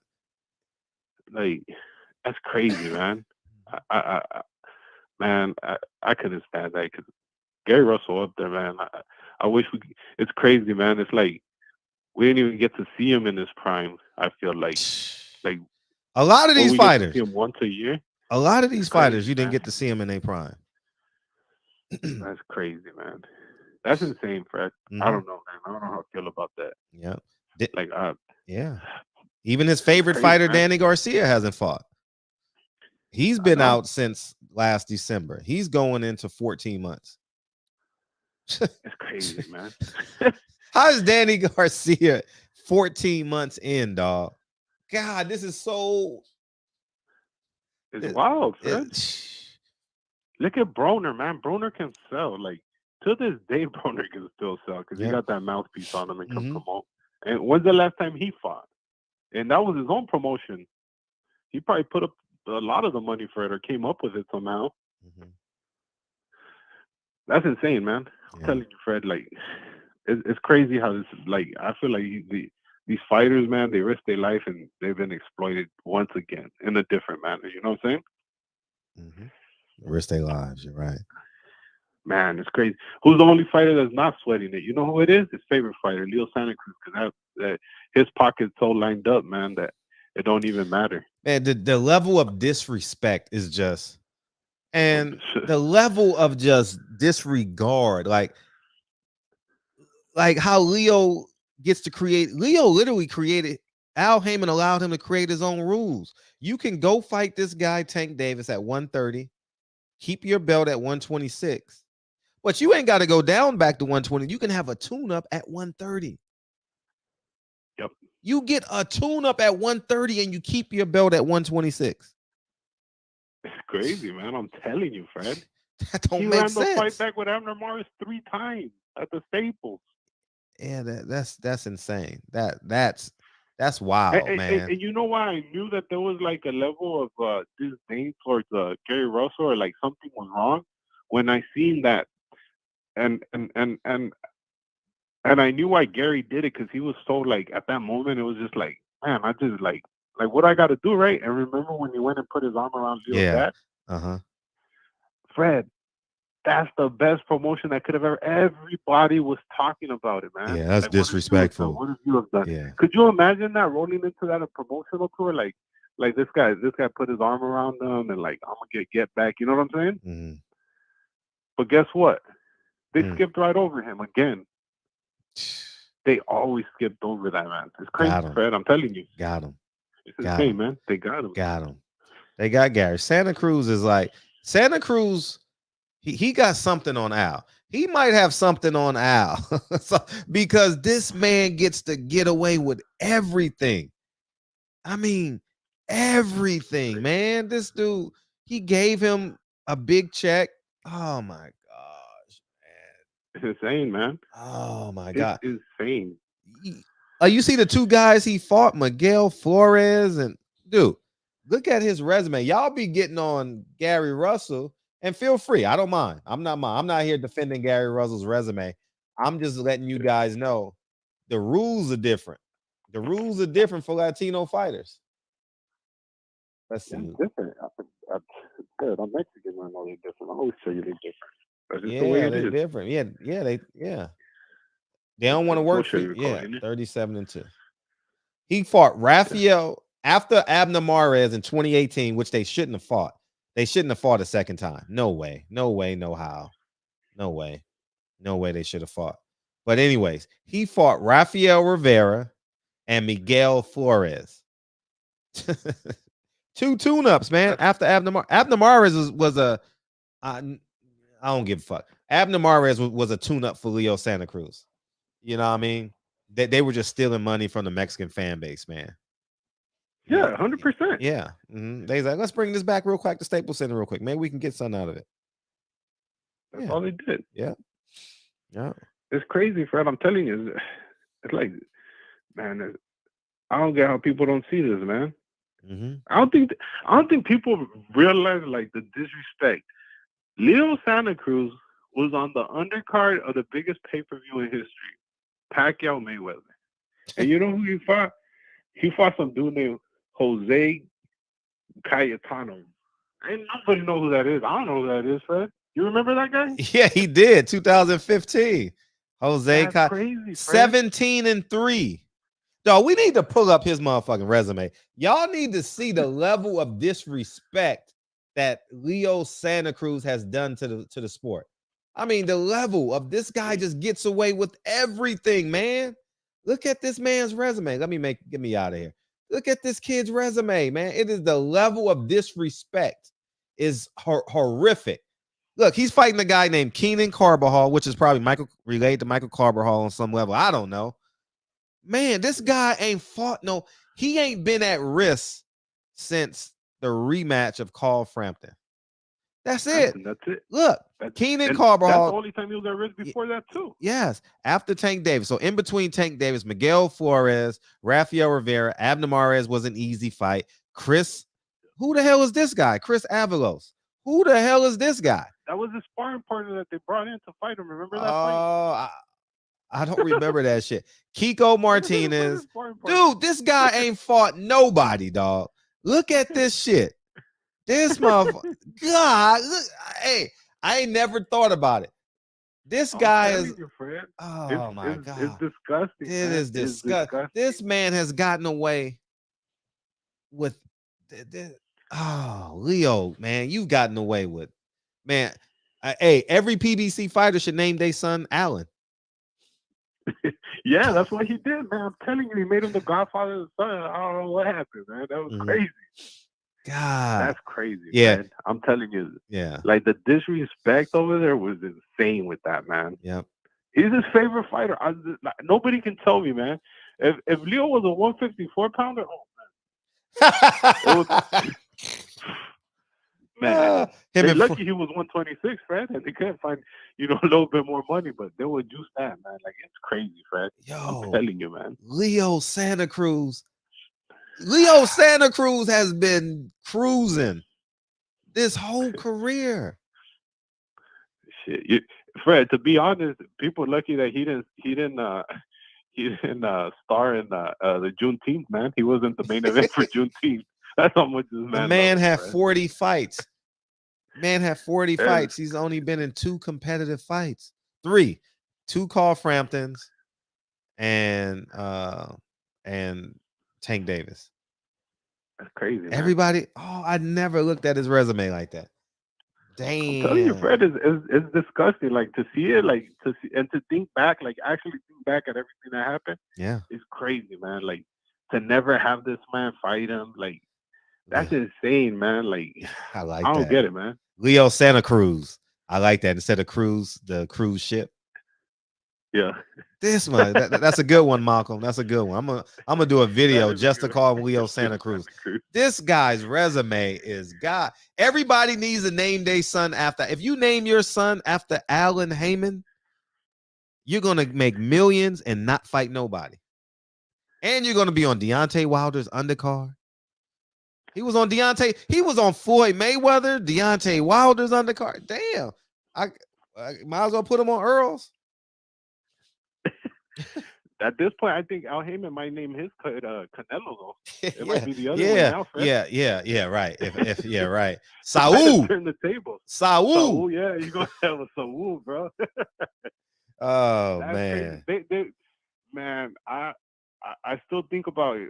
Remember when you told me you thought maybe Canelo went over there and he gonna drain the swamp and go back over to once he's ready to the zone. Once he gets all his money, he's going right back. And I still think about that. I think that's true, Fred. Like I'm stuck on that, man. like they just move way too like calculated over at the Canelo site. Say what Right. you want about the man, like I always say, Mm-hmm. they calculated over there, man, and he stays on cue. That's one thing. He stays on cue, Fred. Mm-hmm. You know what I'm saying? The man knows, man, like he knows, bro. Like when he went to Miami, he came out with a certain type of music. I'm telling you, Fred, I'm telling you, they're gonna take this man on a world tour. He's gonna go to Japan. Yeah, He's gonna fight I all see over it. there. I know it's coming. It's coming. He might as well fight Murata. Oh yeah, fight him over there. You know what I'm saying? Yeah. Because those venues are gonna pay. They're gonna pay. They're gonna take him in the UAE. They're gonna take him to Africa, and he's gonna embrace the culture and then try to make. They run a good marketing campaign, Fred. Yeah. Like say what they want, but that team, and he stay on cue. That's the thing. He stay on cue. So it's crazy, man. It is insane, man. But yeah, man, Fred, it was good catching up, man. I'm gonna keep watching this, man. If I don't call as much, I'll try to get in here, man. Today I had my first day off, and I'm like, man, I gotta call. Oh, thank you, dog. That's move love. the time and everything. I was That's like, love. nah. But That's I still love. be watching it, man. It gets me through, bro. So Thank you, dog. I appreciate what you do, bro. That's you love. need to do more Tesla talks for me, man. Yeah, I gotta do something. Yeah, I gotta do something. I'll be in that motherfucker. I'll be in there enough. Shit. You know what I mean? That's the only time I step in a Tesla, Fred. Come on, man. I got you. I got you. Tesla talk coming soon for sure. One day, might coming soon, man. I'm gonna get a Tesla one of these days, Fred. Facts. All right, bro. You stay up, man. You All keep right. doing what you do, bro. Appreciate you, All right, dog. man. Yeah, Love. peace. Hey, right side, I totally appreciate you in the cash. Right side, I appreciate you in the Cash App. Thank you, dog. Appreciate you. Yeah, man. Hey, Adrian Broner. You need a fight date? Have a 7th child. Well, how many kids got Adrian Broner? Got 5, 4? Well, your next child, name him Allen. Actually, I mean, Haymon might sound like a first name, right? Call him Haymon. Fuck it, Haymon. What's up? What's up, Fred? What you got? Why you sound nervous, Fred? I'm not nervous. Shout out to Corey Lee Boxing, too. Hey, she needs 28 more subs, y'all. We're going to get her to 300 subs tonight. Shout out to Corey Lee Boxing, baby. Hey, Fred. What's up? Man, we got to talk. We got to talk. No, I got to listen. You don't let me respond. Look, what do you think about the Demetrius Andrade trying to become Canelo's mandatory? I know you said that they shouldn't chase the Mexican, but what do you think about that? It's over. His career is over. Demetrius Andrade's career is over. Oh, shit. Damn. How old is Demetrius Andrade? He give up 34, that belt, it's 35? over. He give up that belt, it's a wrap. It's a wrap. Well, he can't be the mandatory. He's trying to go up and be the instant mandatory for Canelo's belt, so the WBO belt. So, but you know what, Fred? I didn't know this though, which is a fucked up process in boxing. I learned this was it this year, earlier in January. I didn't know that when these guys who are the mandatory in the lower weight class and they try to move up and be the instant mandatory for the same belt they're fighting at the lower weight class at a higher weight class, it goes through a vote. I didn't know that shit. Like the sanctioned body that they're fighting under, they actually vote. Have like a 5 to like a peer of 5 people or 6, and they all vote. And I'm like, what the fuck? Yeah, so they can move how they want to move. You know what I mean? That's some bullshit, man. That don't make no sense.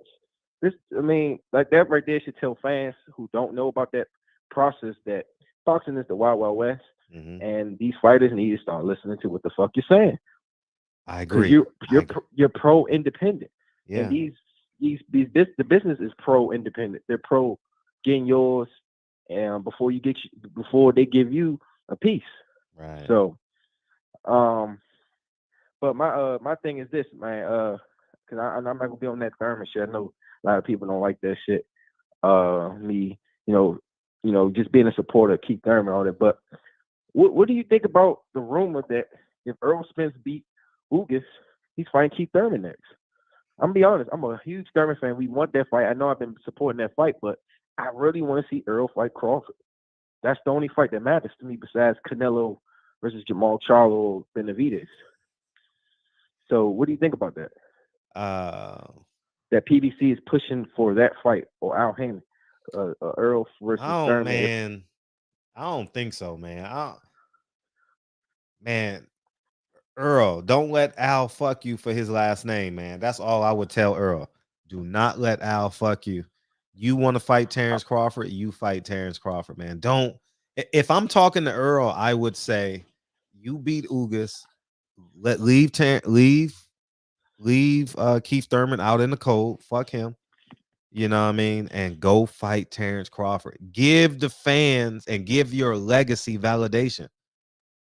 Dude, you cannot leave. He hung up on his own. You can't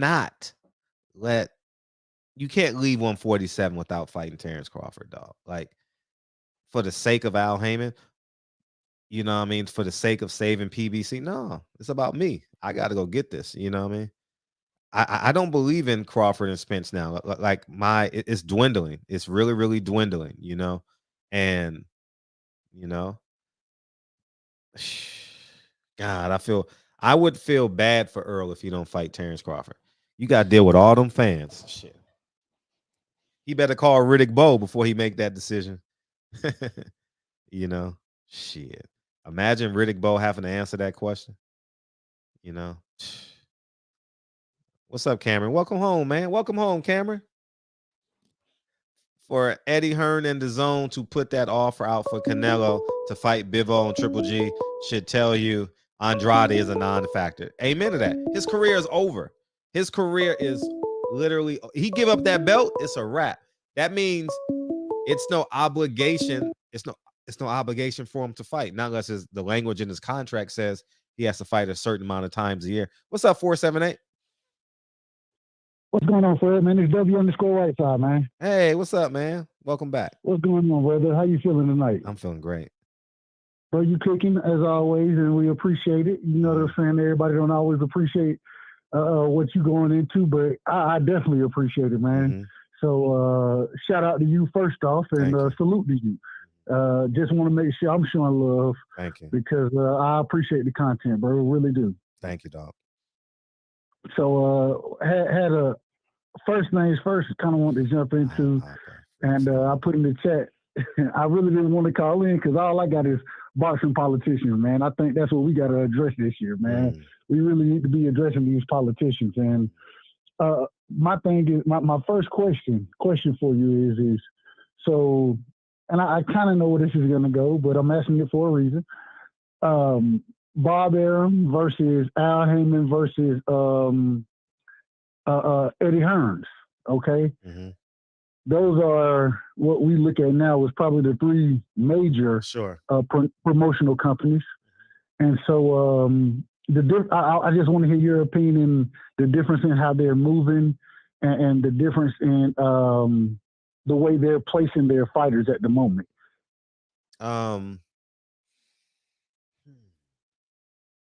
I would put Bob Arum 1 because I ain't got to pay. But in terms of how they're moving their fighters, I think he gets a bump up because of Shakur and Oscar potentially happening. Joe Smith versus Beterbiev. You know, Keyshawn Davis is going to fight 5 times next year. You know. The stars at top rank, they get fights. They get fights. Yeah, they're fighting consistently. Yeah, and that's one of the problems I have. And mind you, once again, I always say, hey man, you got to support. I feel like you got to support the black man because you know, as a brother, I want the support of my fellow people. You feel me? So I think that we definitely need to be stepping out and supporting. But at the same time, we got to call bullshit. And man, the more I continue to look at, and I want to talk about Eddie Hearns first. Yeah, that's what I really want to talk about first. The reason being is because what he's doing with his fighters, what he's doing with his contracts.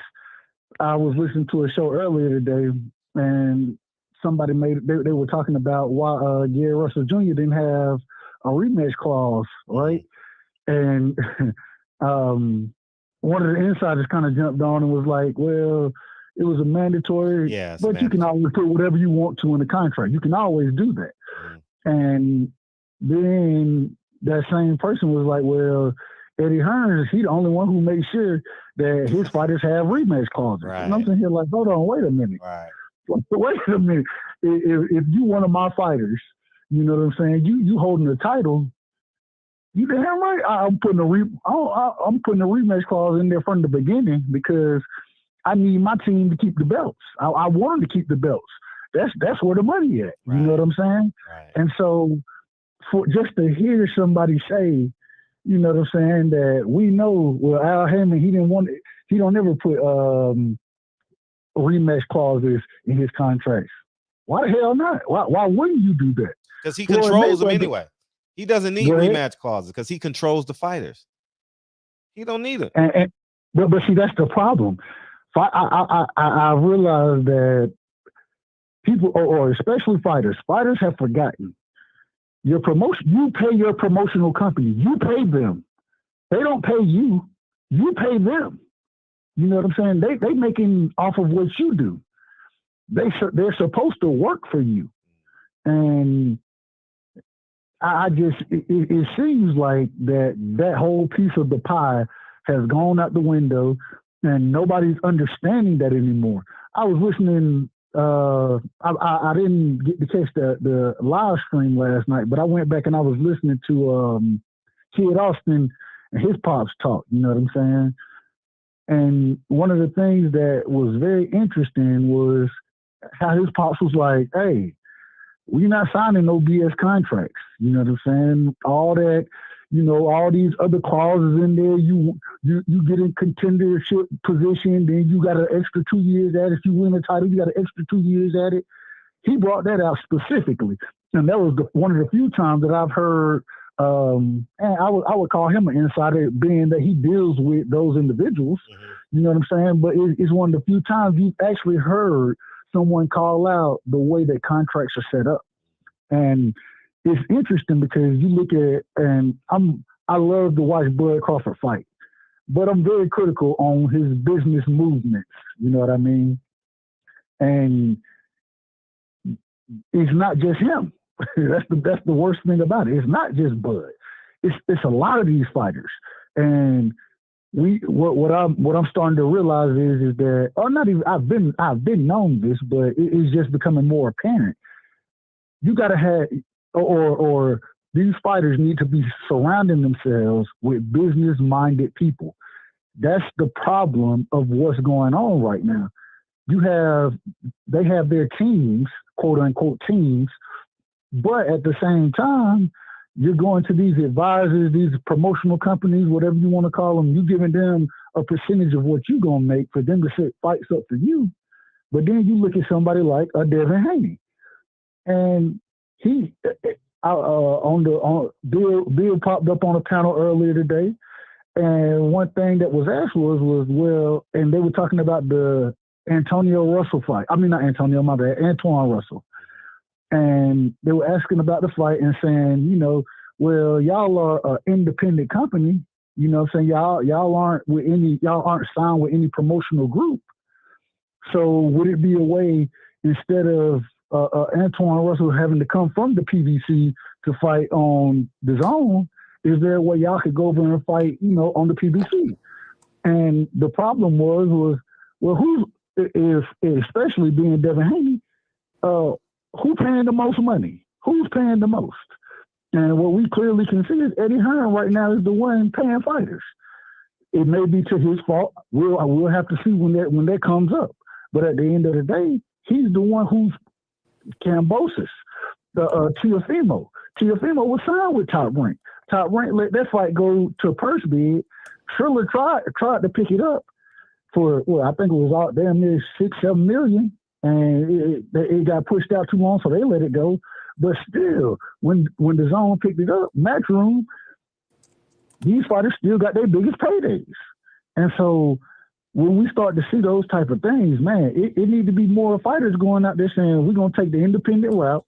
Yeah, when we come out of the amateurs, we may sign something, but I need to have business-minded people in my corner so we can discuss and really evaluate this contract and my career, because ain't no way I need to be locked into a contract for 8 years when in 8 years I'm gonna be a champion. Right. You know what I'm saying?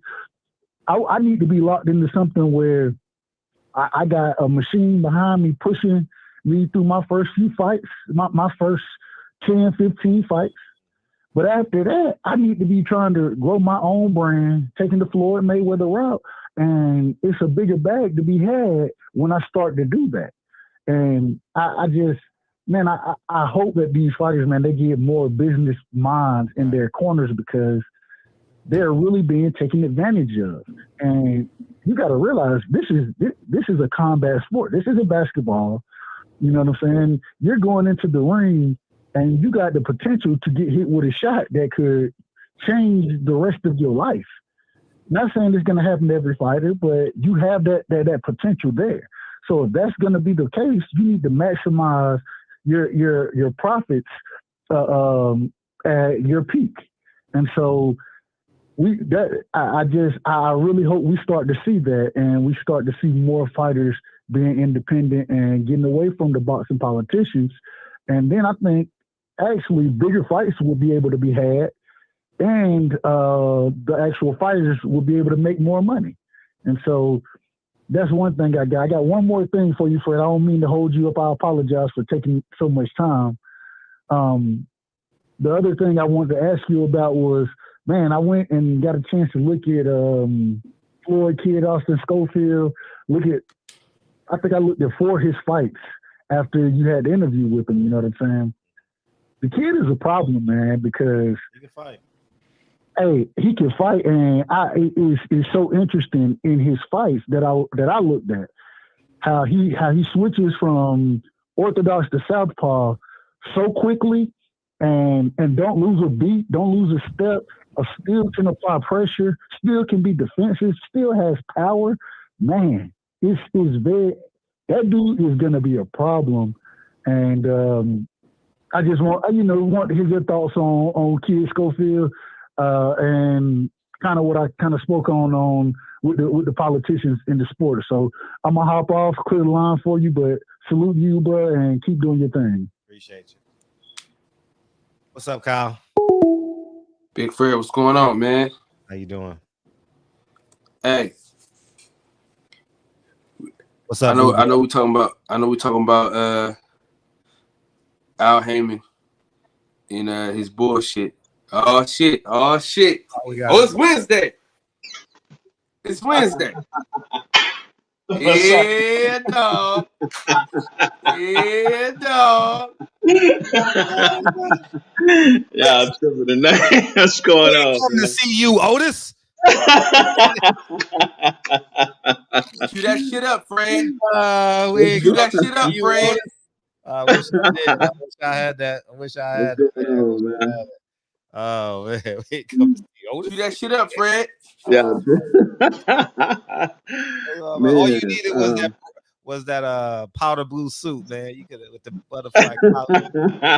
That's my 5 heartbeats move, man. What you talking about? You got the episode, Fred? No. Oh, I hadn't sent it yet. You know what? Get him out of here. No. No, you know what? I hadn't planned on doing the I'm playing a song on you just so you know it's coming. Don't even worry about it. No, I hadn't planned on doing the chili this early, but Fred keep talking about the chili, so I'm gonna go ahead and do the chili. But I hadn't planned on doing the chili this early. Here, we'll take this call together. Hey, what's up, 336? What's up? What's up? Okay. Man, you got me all hyped up for the episode, man. Yeah, dude, man. Come on, man. I'm doing it this weekend. I'm making the chili this weekend, so it'll be ready for next week. Dude, you can't just. It'll be ready for next week, for real, man. Man, you always 2 episodes, man. Yeah, you have to change codes, nigga. You got to do 2 episodes, nigga. You got to change codes you know and shit. I got one, but I didn't want to come right back, and because I had already done the pasta, I didn't want to come right back with the spaghetti. You know what I'm saying? Because I had already done the other one, so I held that one up, and I was gonna do my Caribbean, my pineapple Caribbean bowl in between those two. You know what I'm saying? So I do That's what have. I was waiting for. Yeah, I do. Are you waiting for the pineapple Caribbean bowl? Nigga, that's what you told us you was doing this week, man. Okay. All right. Well, I'll do that, and then we'll do the chili after that. No, nigga, you gotta give us the chili now.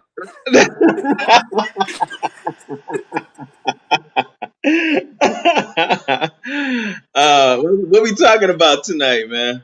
Man, I was gonna switch gears. Oh, But, where you? We talking about,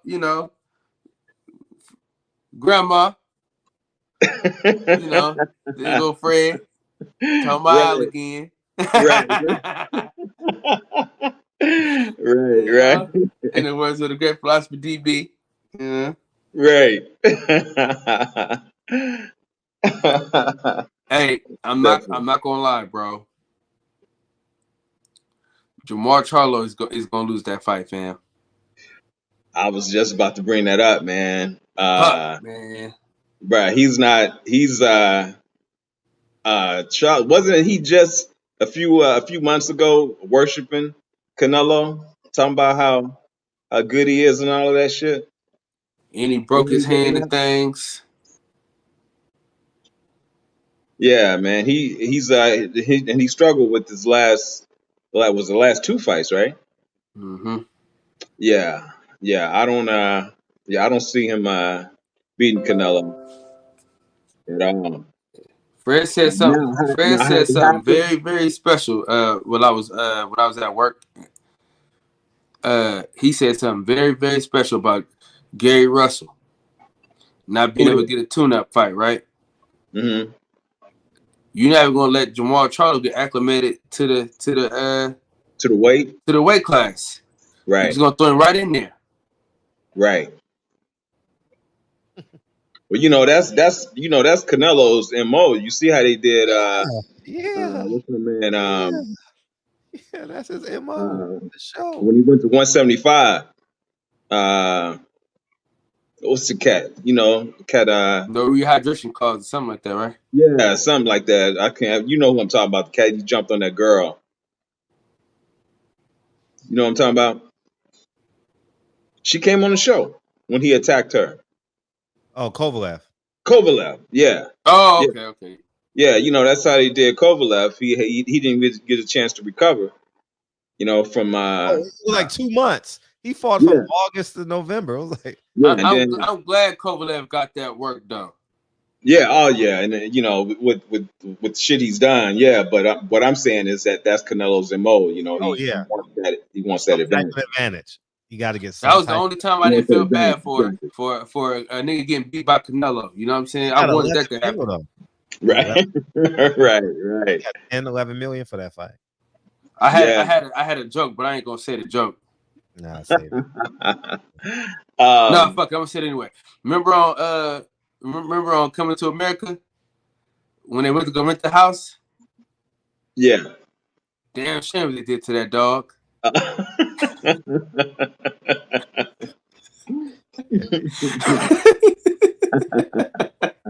had to get it. I couldn't hold it, man. Right. I know I ain't shit for it, but I couldn't hold it, man. Blind man. I wanted to bring this up. I on that fight with Gary Russell. Mm-hmm. How do you not give a champion? I think the caller just said this. Rematch clause. Why would that not be in the contract? Unless you're trying to get that belt away from him, so that you can build this kid up. You know what I'm saying? That you're putting in against him.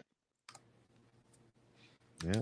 You know what I'm saying? I think that they needed to get that belt away from Gary, because he was holding things up. You know what I'm saying? With that belt, kind of like Keith Thurman. They needed to get that belt away from him in order to build this cat up.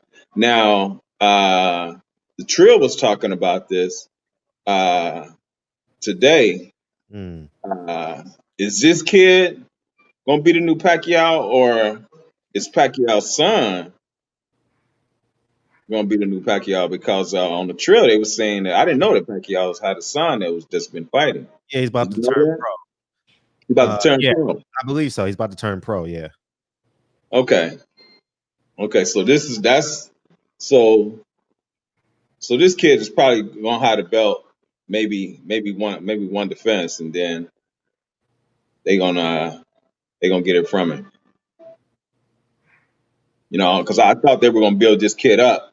You know what I'm saying? But I wasn't aware that Pacquiao's son was coming along. Did you know about that, Kyle? I seen it, but I didn't. How many amateur fights he got?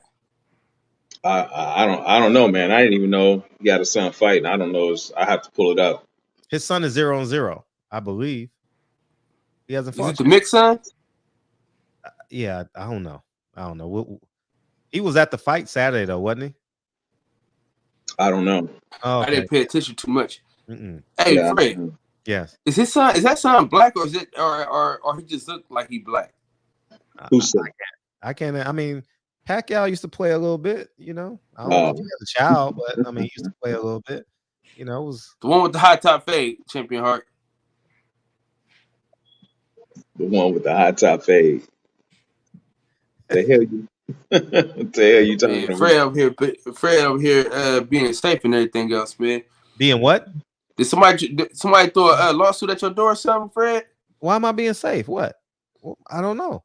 Hey, let me ask this, man. What is No, what I'm is saying, you know, normally we have a conversation about the man. The man, he looked mixed.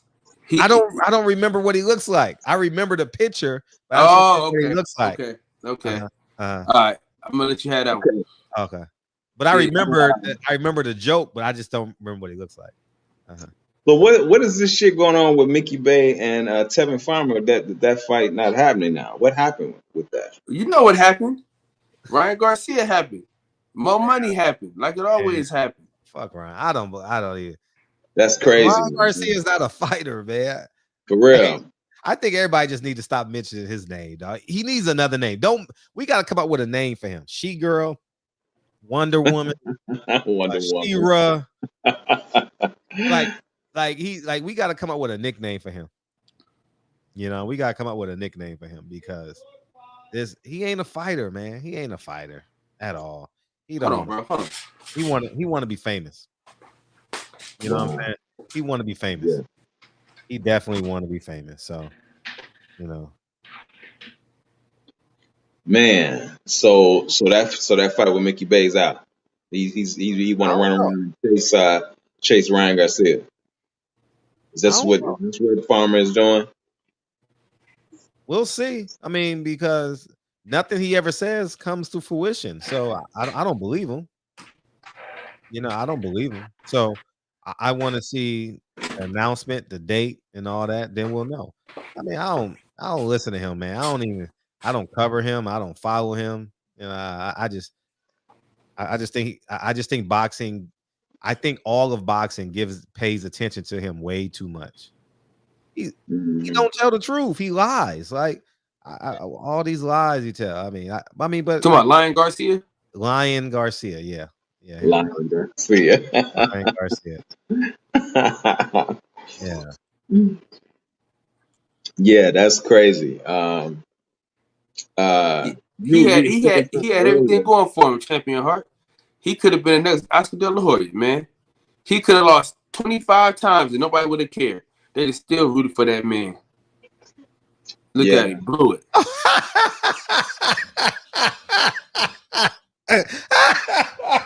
What are you laughing about?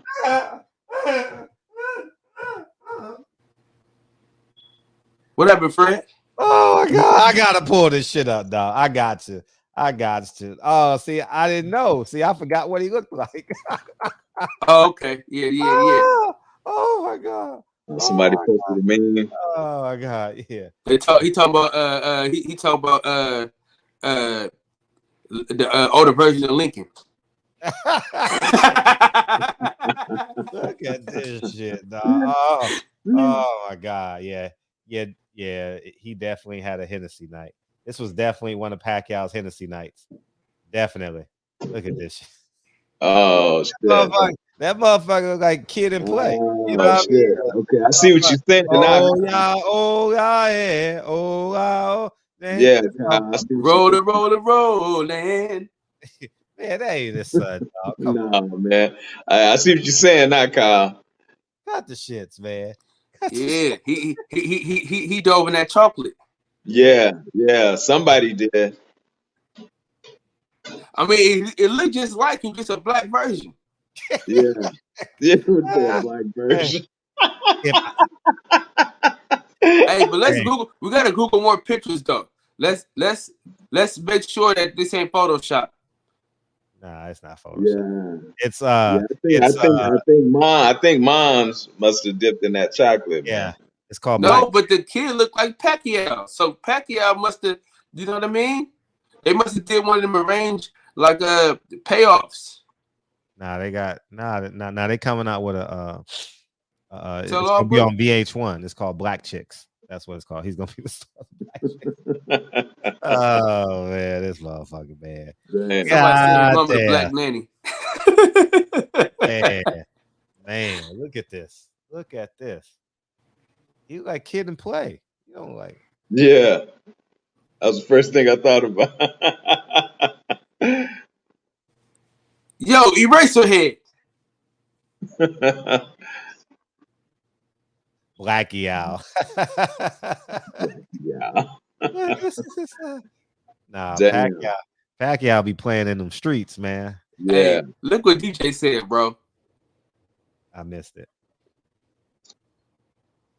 DJ go said he had a thing for that pepper. Yeah, man. He like women with hot sauce in their bag. Yeah. Hey, look, you could tell he wasn't full black because his collar. He had the bacon collar and shit. Oh man. Oh man, this motherfucker. He gonna be fighting 10 times. He gonna be fighting 10 times a year. Hey, listen, look at Ali grandson. He ain't got the last name Ali. They hyphenate the shit out of his last name for that. Man, that Ali Wash. Yeah, that kid is Nico Wash, man. Walsh or whatever. Stop using that Ali. That's They think they slick. Hell Hey, no. listen, that's funny, Bob dog. That Arum, is funny. And listen, hey, I'm gonna ask Bob about that. Hey, Bob, is that Pacquiao's son or what? Right. Hey, is that the thing about it though, Champion Heart? That's why it's hard to prove him being a racist though. Who? Bob Arum. Bob Arum. Why is that? Because it seems like if it make money, if it make dollars, it makes sense to him. You get what I'm saying? Like if he can make some money off of you, he don't give a fuck what you is. Because this is clear. Because this dude fought more than Troy Isley, Terrence Crawford. He done fought more than a lot of fighters that Top Rank didn't have. He fought like 3 times in months spans. He said, I believe in my Lord and Savior Jesus Christ, but not in condoms. I can't make this shit up, dog. Oh man. That shit was funny. Shannon Hart gonna say, man, his name is Nico Wash or whatever the fuck. Right. Hell yeah. Bullshit. Hey, listen. When Champion Heart get disgusted, man, it's the funniest shit in the world. Man. Hey, look. Hey, he told the lady, he said, I knew it, man. I knew he's a bullshit artist. That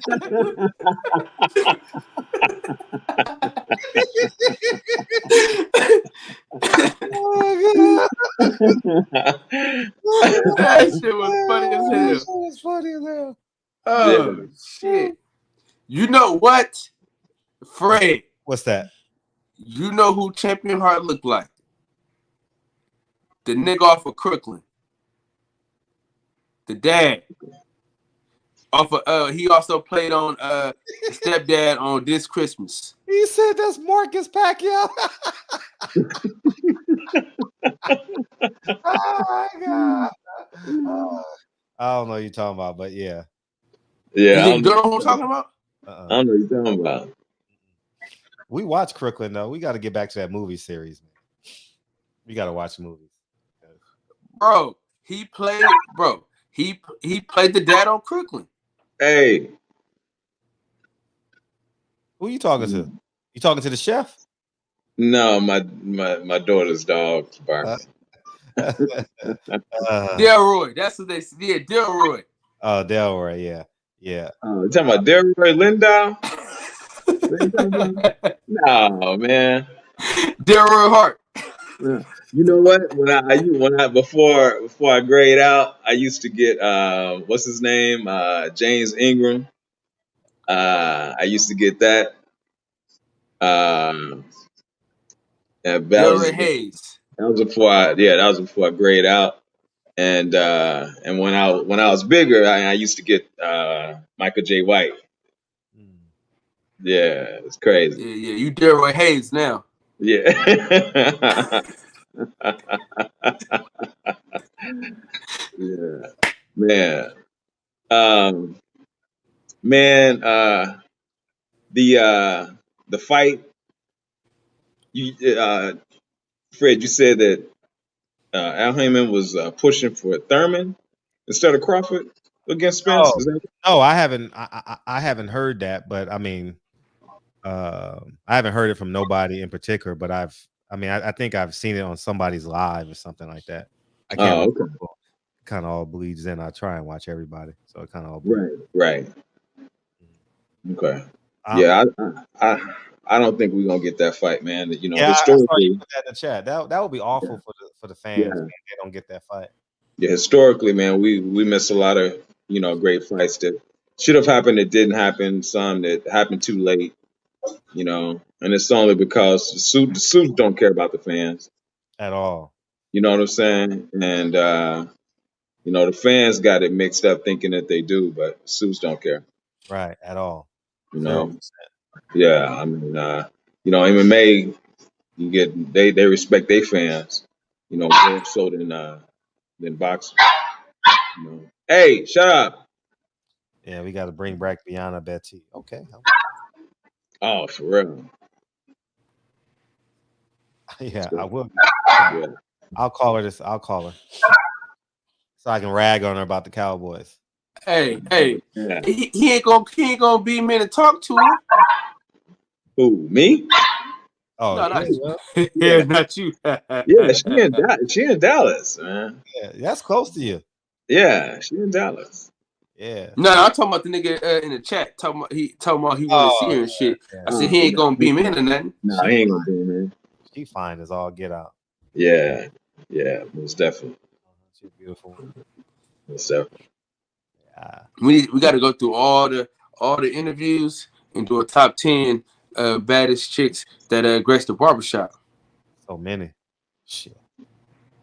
Brianna, Betty, Aida, Jamie,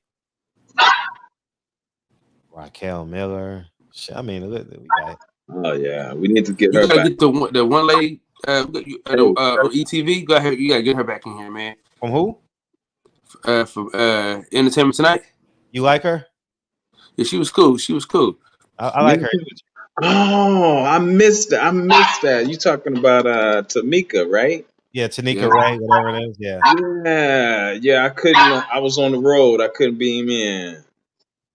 Yeah, I sure did want to beam in too. Yeah, we gotta get her back in because Shepard Hart feel like he's gonna cry and shit. I would. Yeah. Hey, I would have loved to see out of her. Ananda Lewis is fine as all. God damn. Ananda Lewis is fine. Man, just natural, man. Yeah, Ananda Lewis fine as all. Come here. Yeah. She was dope. All of them were great. Yeah. Cheyenne, god damn. Yeah, leave. Come here. Hey, Planet 619 is out of pocket. What'd he say? He called the nigga Malik Pacquiao.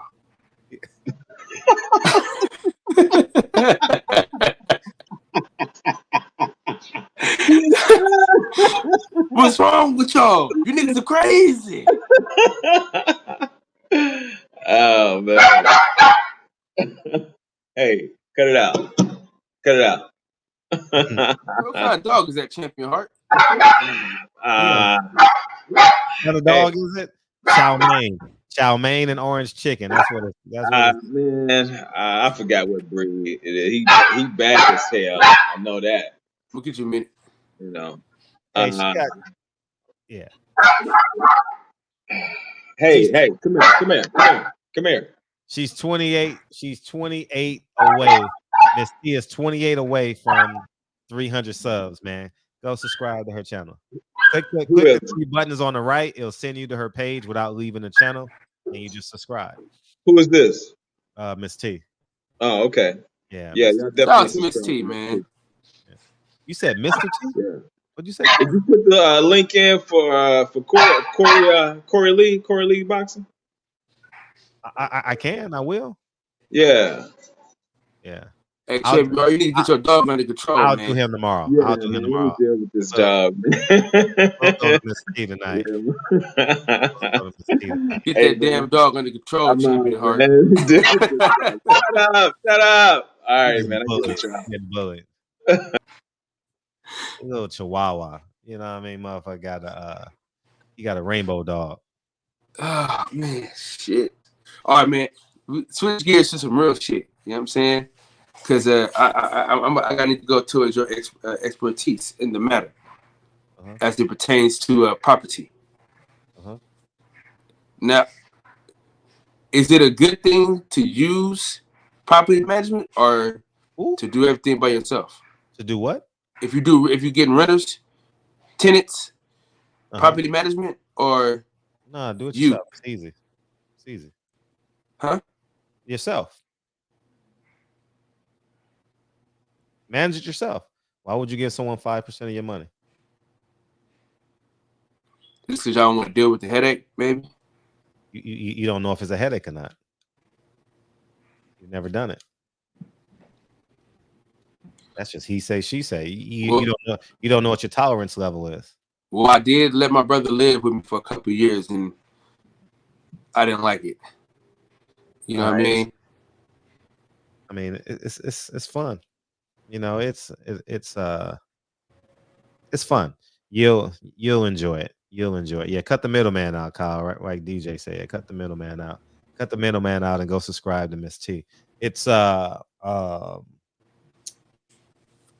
you'll love it, man. It's fun. It's fun. It's fun. You won't have many problems. It's now. What if you out of state?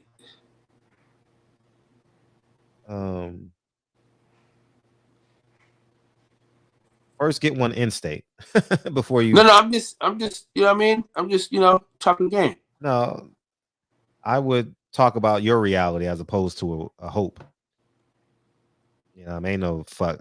If I wouldn't buy out of state if you don't know how to deal with something in state.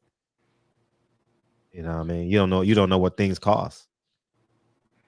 You got to learn what things cost. You got to know how to shop at Home Depot. You got to know what aisle everything is in. You got to understand. You got to have an understanding of how to fix things. You know. That's why I can't fuck with it. That's why I got to get somebody involved because I ain't no fixer. Well, you giving away money before you got it. You sound like a fighter. I need a promoter. I need a manager. You sound like a fighter. Hey, I'm paying them. It don't matter. And what the fighters always say? Yeah, I'm their boss. Get involved first. I mean, it's so much easier than what it looks like. I mean, it's easier. I mean, I had a major problem with the roofs because it never rains in California, so you don't know if you ever have a leaks. But you spend 3 days fixing the leaks, and everything else is minor. I mean, so many minor things, man. And when your tenants know that my tenants know I'm running it, so I tell them if it's not important, give me 30 days. If it's semi-important, give me 7. If it's life-threatening, we'll get it done in 24 hours. And they cool with it. It's don't let someone that's never done it tell you, oh, I wouldn't do that. Shit. It's shit. It's easy. It's not challenging at all. It's not. It's really not. It's annoying at times, but it's not challenging because you teach yourself how to fix things. It's just common sense. It's like doing Legos. Like, how do you fix things? It's like making Legos with your son. When you playing Legos with your son, it's the same way you fix things in the house. Like, you follow it. Where's the leak at? Where's the leak? Oh, it's the toilet upstairs. All right, let's go check the wax ring. Let's see if it's adjusted. You know what I mean? Because it may just be the wax ring. Instead of you calling out a damn plumber, you just change the wax ring. And next thing you know, it was a $5 problem. You called the plumber, he gonna charge you $300. That's one thing. That's one thing I did. I did pay attention to. You know what I'm saying? Because I be taking some dumps, so I had to learn everything about the bathroom and shit, just in case shit got clogged up. Yeah, you know what I mean. So I'm good at the bathroom shit. Yeah, but it's with everything. Appreciate you, right side, and the cash app. Thank you, dog. Thank you. But it's easy. It's so much easier than what it is. It's just you're gonna have inconvenient days where you get a leak on Christmas. You know what I mean? And you make the decision. You want to go out or you want to pay double. You know, it's your choice. You know, it's your tolerance level, and it's cool. You know, it's it's easier than it sounds. And once you get acclimated to going to Home Depot, it's nothing, you know. And you just put your jobs together as opposed to just going for one, you know. Or like you ain't got an emergency at a building. You say, well, I'll do it the next time I go over there, and you just clump them all together, you know. It's easy. Don't give away money before you get it. Get the property first. Do that. Yeah, working. Focus on getting the property. Fred. Yes. I done shipped in high gear already. You know what I'm saying? This week is 86 hours. You know what I'm saying? So we going. I'm going all the way 1,000. I respect that. You know what I'm saying? I'm exempt right now, so all money in. All money in. In the words of the great philosopher, R.I.P. rest his soul, Nipsey Hussle, man. All money in right now. Yeah. If Earl Spence ain't fighting, I wouldn't even go. Fuck you mean? I ain't going. That fight. Fuck that fight. Don't go to Earl Spence fight by your house. No. Fred, you know I got something waiting on me in Dallas, brother. I don't care what the fuck's waiting on you in Dallas. Nigga, that food, nigga, whoa, nigga, I ain't gonna have to pay for nothing, Fred. I'm taking it to go box. Listen, I got food for the whole weekend. Fucking with Keon. Yeah, I would save your money, man. Save that $1,000 and get the house. You said save 1,000. Whatever you're spending, save it. Because you could be working that night. The money you're making working versus and the money you saving.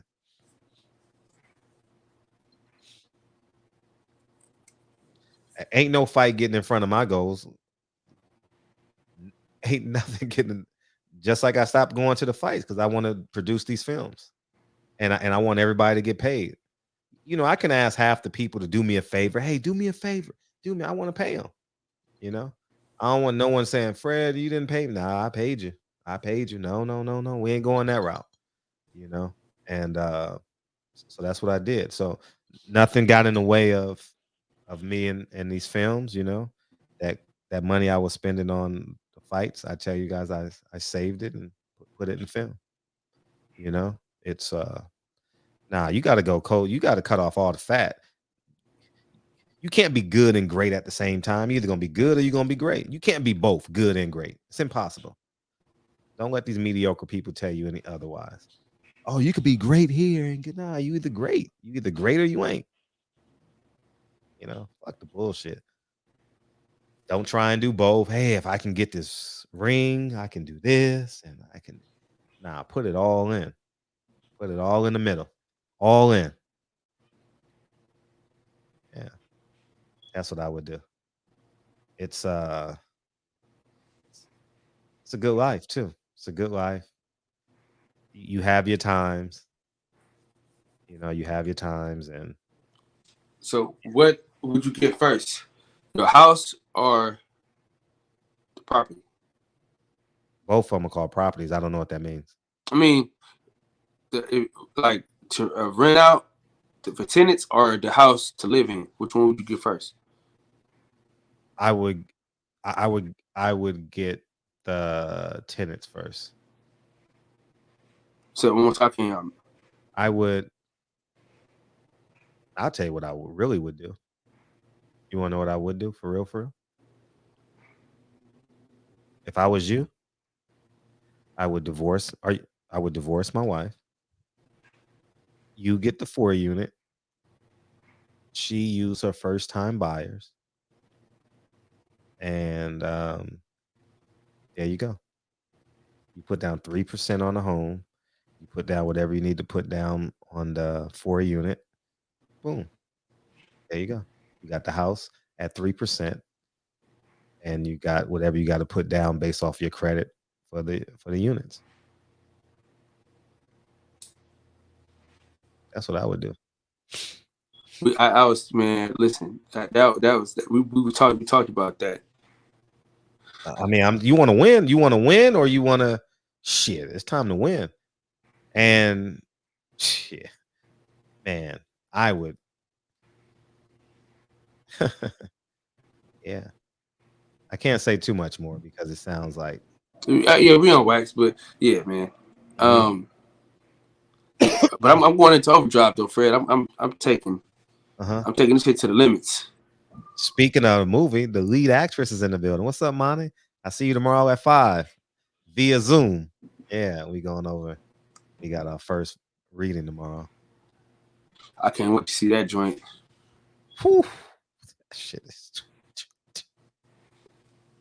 Monty gonna look as good as ever too. She gonna look amazing. You know, I'm just waiting on my moment to cry on wax. You know what I'm saying? Yeah. Yeah. Divorcing your wife is heavy. No, it's about money.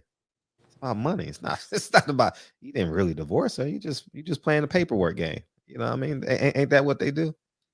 Shit. You know what I mean? It ain't heavy. It's common sense. You know what I mean? But yeah.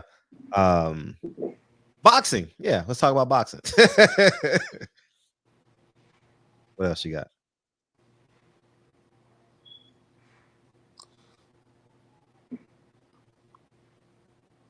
I'm trying to figure out, man. I'm just kind of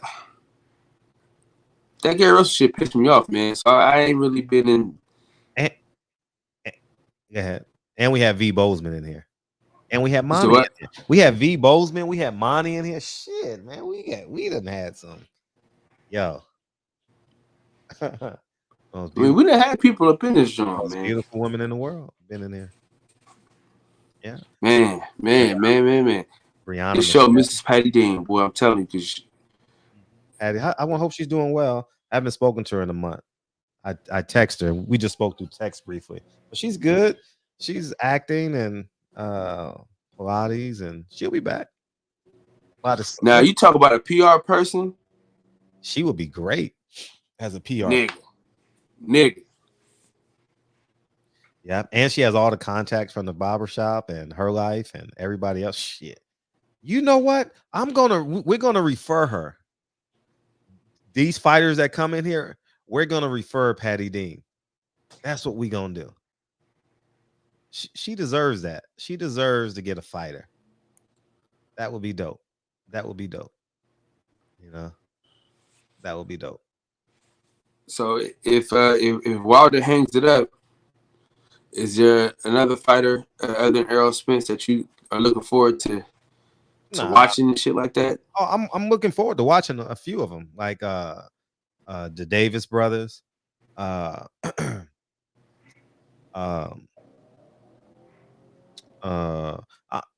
kind of curious about Big Baby Miller.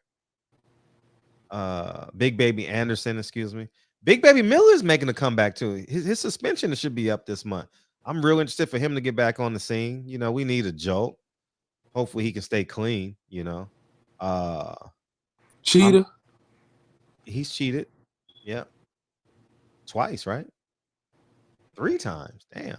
I think he cheated in MMA or something like that. I don't know. What else?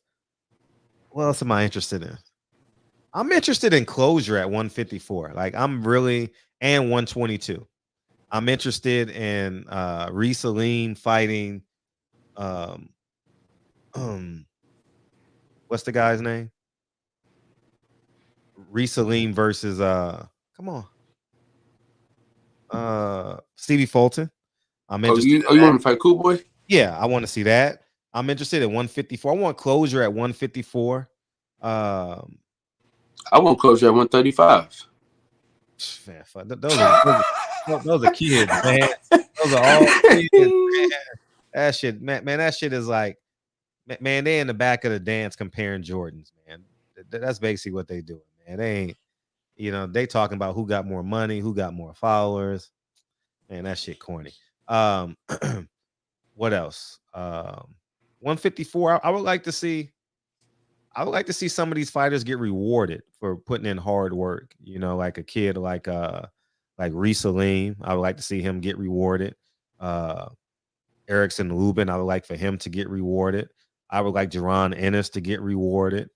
And I'm pretty sure there's some other fighters. I'd like to see Regis Prograis get on schedule and see if he can make another run. You understand what I'm saying? Like I want the good guys to win in boxing. I do want to see Joe Smith versus the Canadian, the French Canadian. He a bad boy.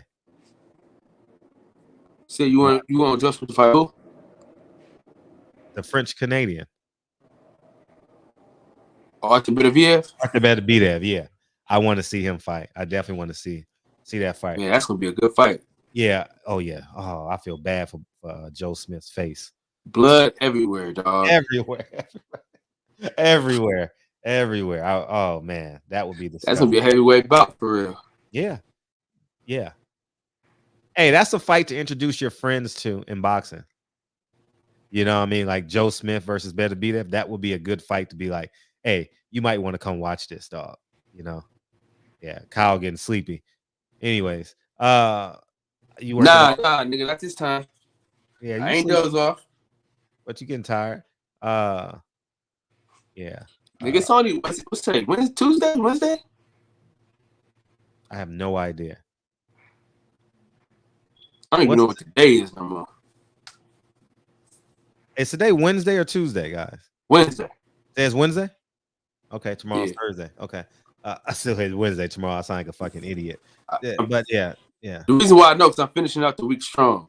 So okay. I got a 16 today. So I know I'm getting a 16 tomorrow. So it kind of just builds up the hours and shit. Friday, I'm on a helmet. I'm gonna do 16. I'm gonna do probably like I was talking about doing a 12, man, but I gotta get back to the kids, so I'm only gonna do an 8. So I'm gonna do 2 8s over the weekend. It is Thursday. You're right. They smart asses. They on the East Coast. They like it's Thursday. Ha. But yeah, Monty's coming back on the show next month after we shoot. Monty, you got to come back on like the weekend after the 21st and come on and talk about the shoot and. Okay, boom. Here, check this out. Remember, hey, Jamar. Remember Beckham, how, of course, no question about it. Remember how I said Floyd needs to invest in Carissa Shields? Like he needs to put money up behind her, right? When I met Monty, I was like, Monty, I want to do something with you. I want to do a project with you. Hence the project we're working on. Don't just use her for a photo op. You know what I mean? Like we can't fall in love with hope and all that. You know what I mean? Just we got to support one another with I think Carissa Shield is just fascinated that Floyd is paying attention to her. I don't respect that. You signed her arch enemy and then you say, hey, come to my gym and work out. No, I need you to give me a fight date. I need to fight on your next pay-per-view. How come there's never been a woman on your undercard, Floyd? Can we change that? Shit. You know, we just accept statues and faces on coins and shit. That's what we do. That's black folks go to, man. Yeah. We love symbols. Yeah, we like symbolism. You know what I mean? And it's just a beautiful thing when Monty and I can come together and create some potential magic. May 19th. Yeah. May 19th. Yeah, we coming together. We believed in each other. Man, Fred, I'm looking forward to this year, man. Yep. So, man, let's get the hell out of here. So you can go get some rest. 10 minutes till Thursday. It's 10 minutes till Thursday. Yeah. You said get some rest. How the hell we get rest? Well, you gotta go to work. What time you gotta be to work? At 4 a.m. But I gotta get right back to that. I gotta get right on the show. Yeah, you do that too. At least you can start it earlier. That means you can leave earlier. You know what I mean? Listen, Fred, I leave early on these niggas anyway, man. They know it. They know it. They know it. Facts. They know it, man. They know it. You know what I'm saying? I got 30 to an hour for them. But the last 2 days, I've been doing 2 hours. And I've been tired as a motherfucker at work. But, you know what I'm saying? It's been worth it a little bit. Yeah. Monty, you got to come on February 22nd. Come on February 22nd. Because that will be the first day we get done shooting. I went and looked at 2 locations today. We solid. Yeah, we solid on the locations. I wish I could find a location where I can do like the majority of the film, but it's just hard.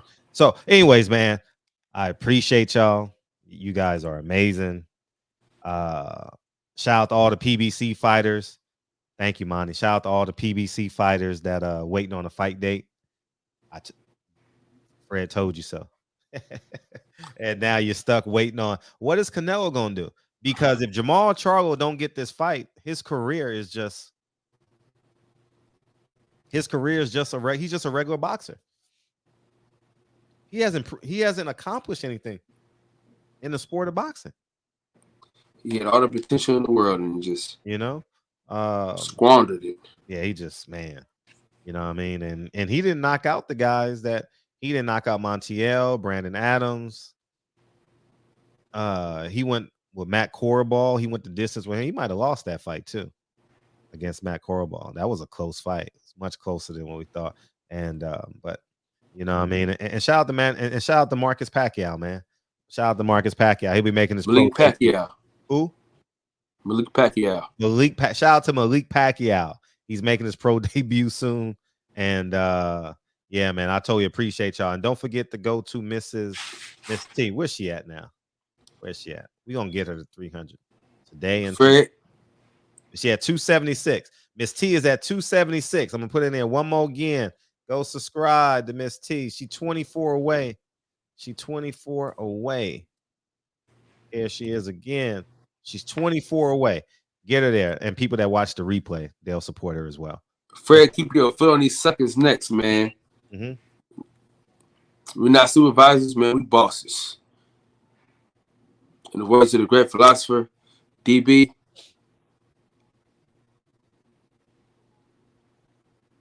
Play the song, Fred! And fix your Wi-Fi. Your Wi-Fi is everywhere. No, that was me. I paused. That was me. No, your Wi-Fi is all screwed up. Oh yeah, it's fucked up. I can see it on TV. Appreciate your Club 57. Malik Pacquiao. Malik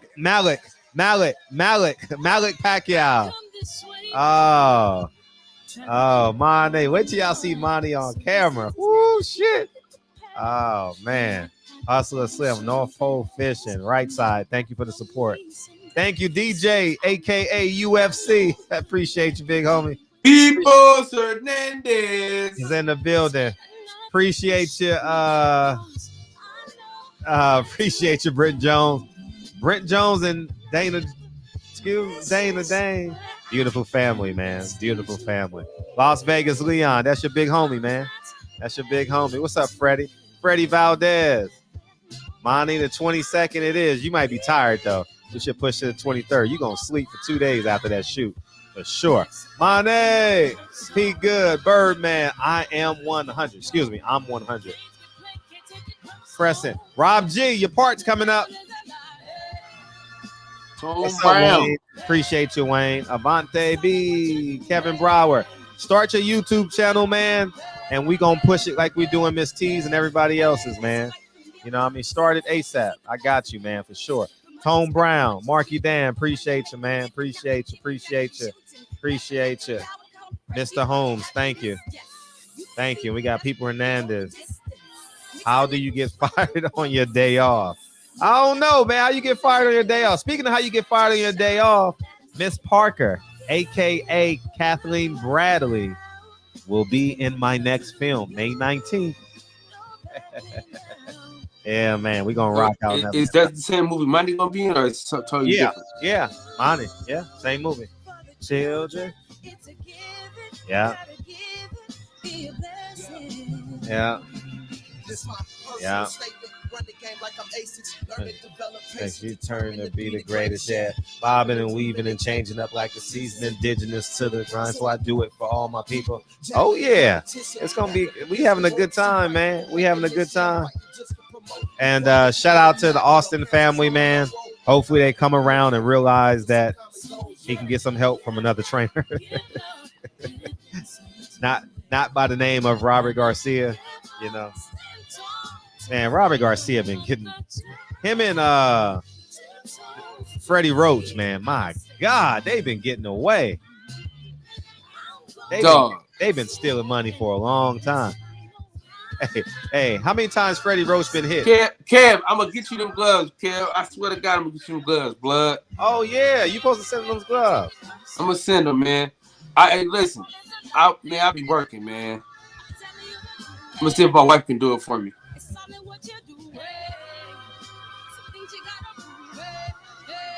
I like Robert Garcia. I do. I don't have nothing against him. I just think he's an overrated trainer. I like him as a person. No hate. He owed me those 200 push-ups though. All right, love y'all, man. We got out here early tonight. Yeah, before 10. All right, Kyle. Appreciate you, big dog. All right, big dog. We'll holler. All right, peace, man.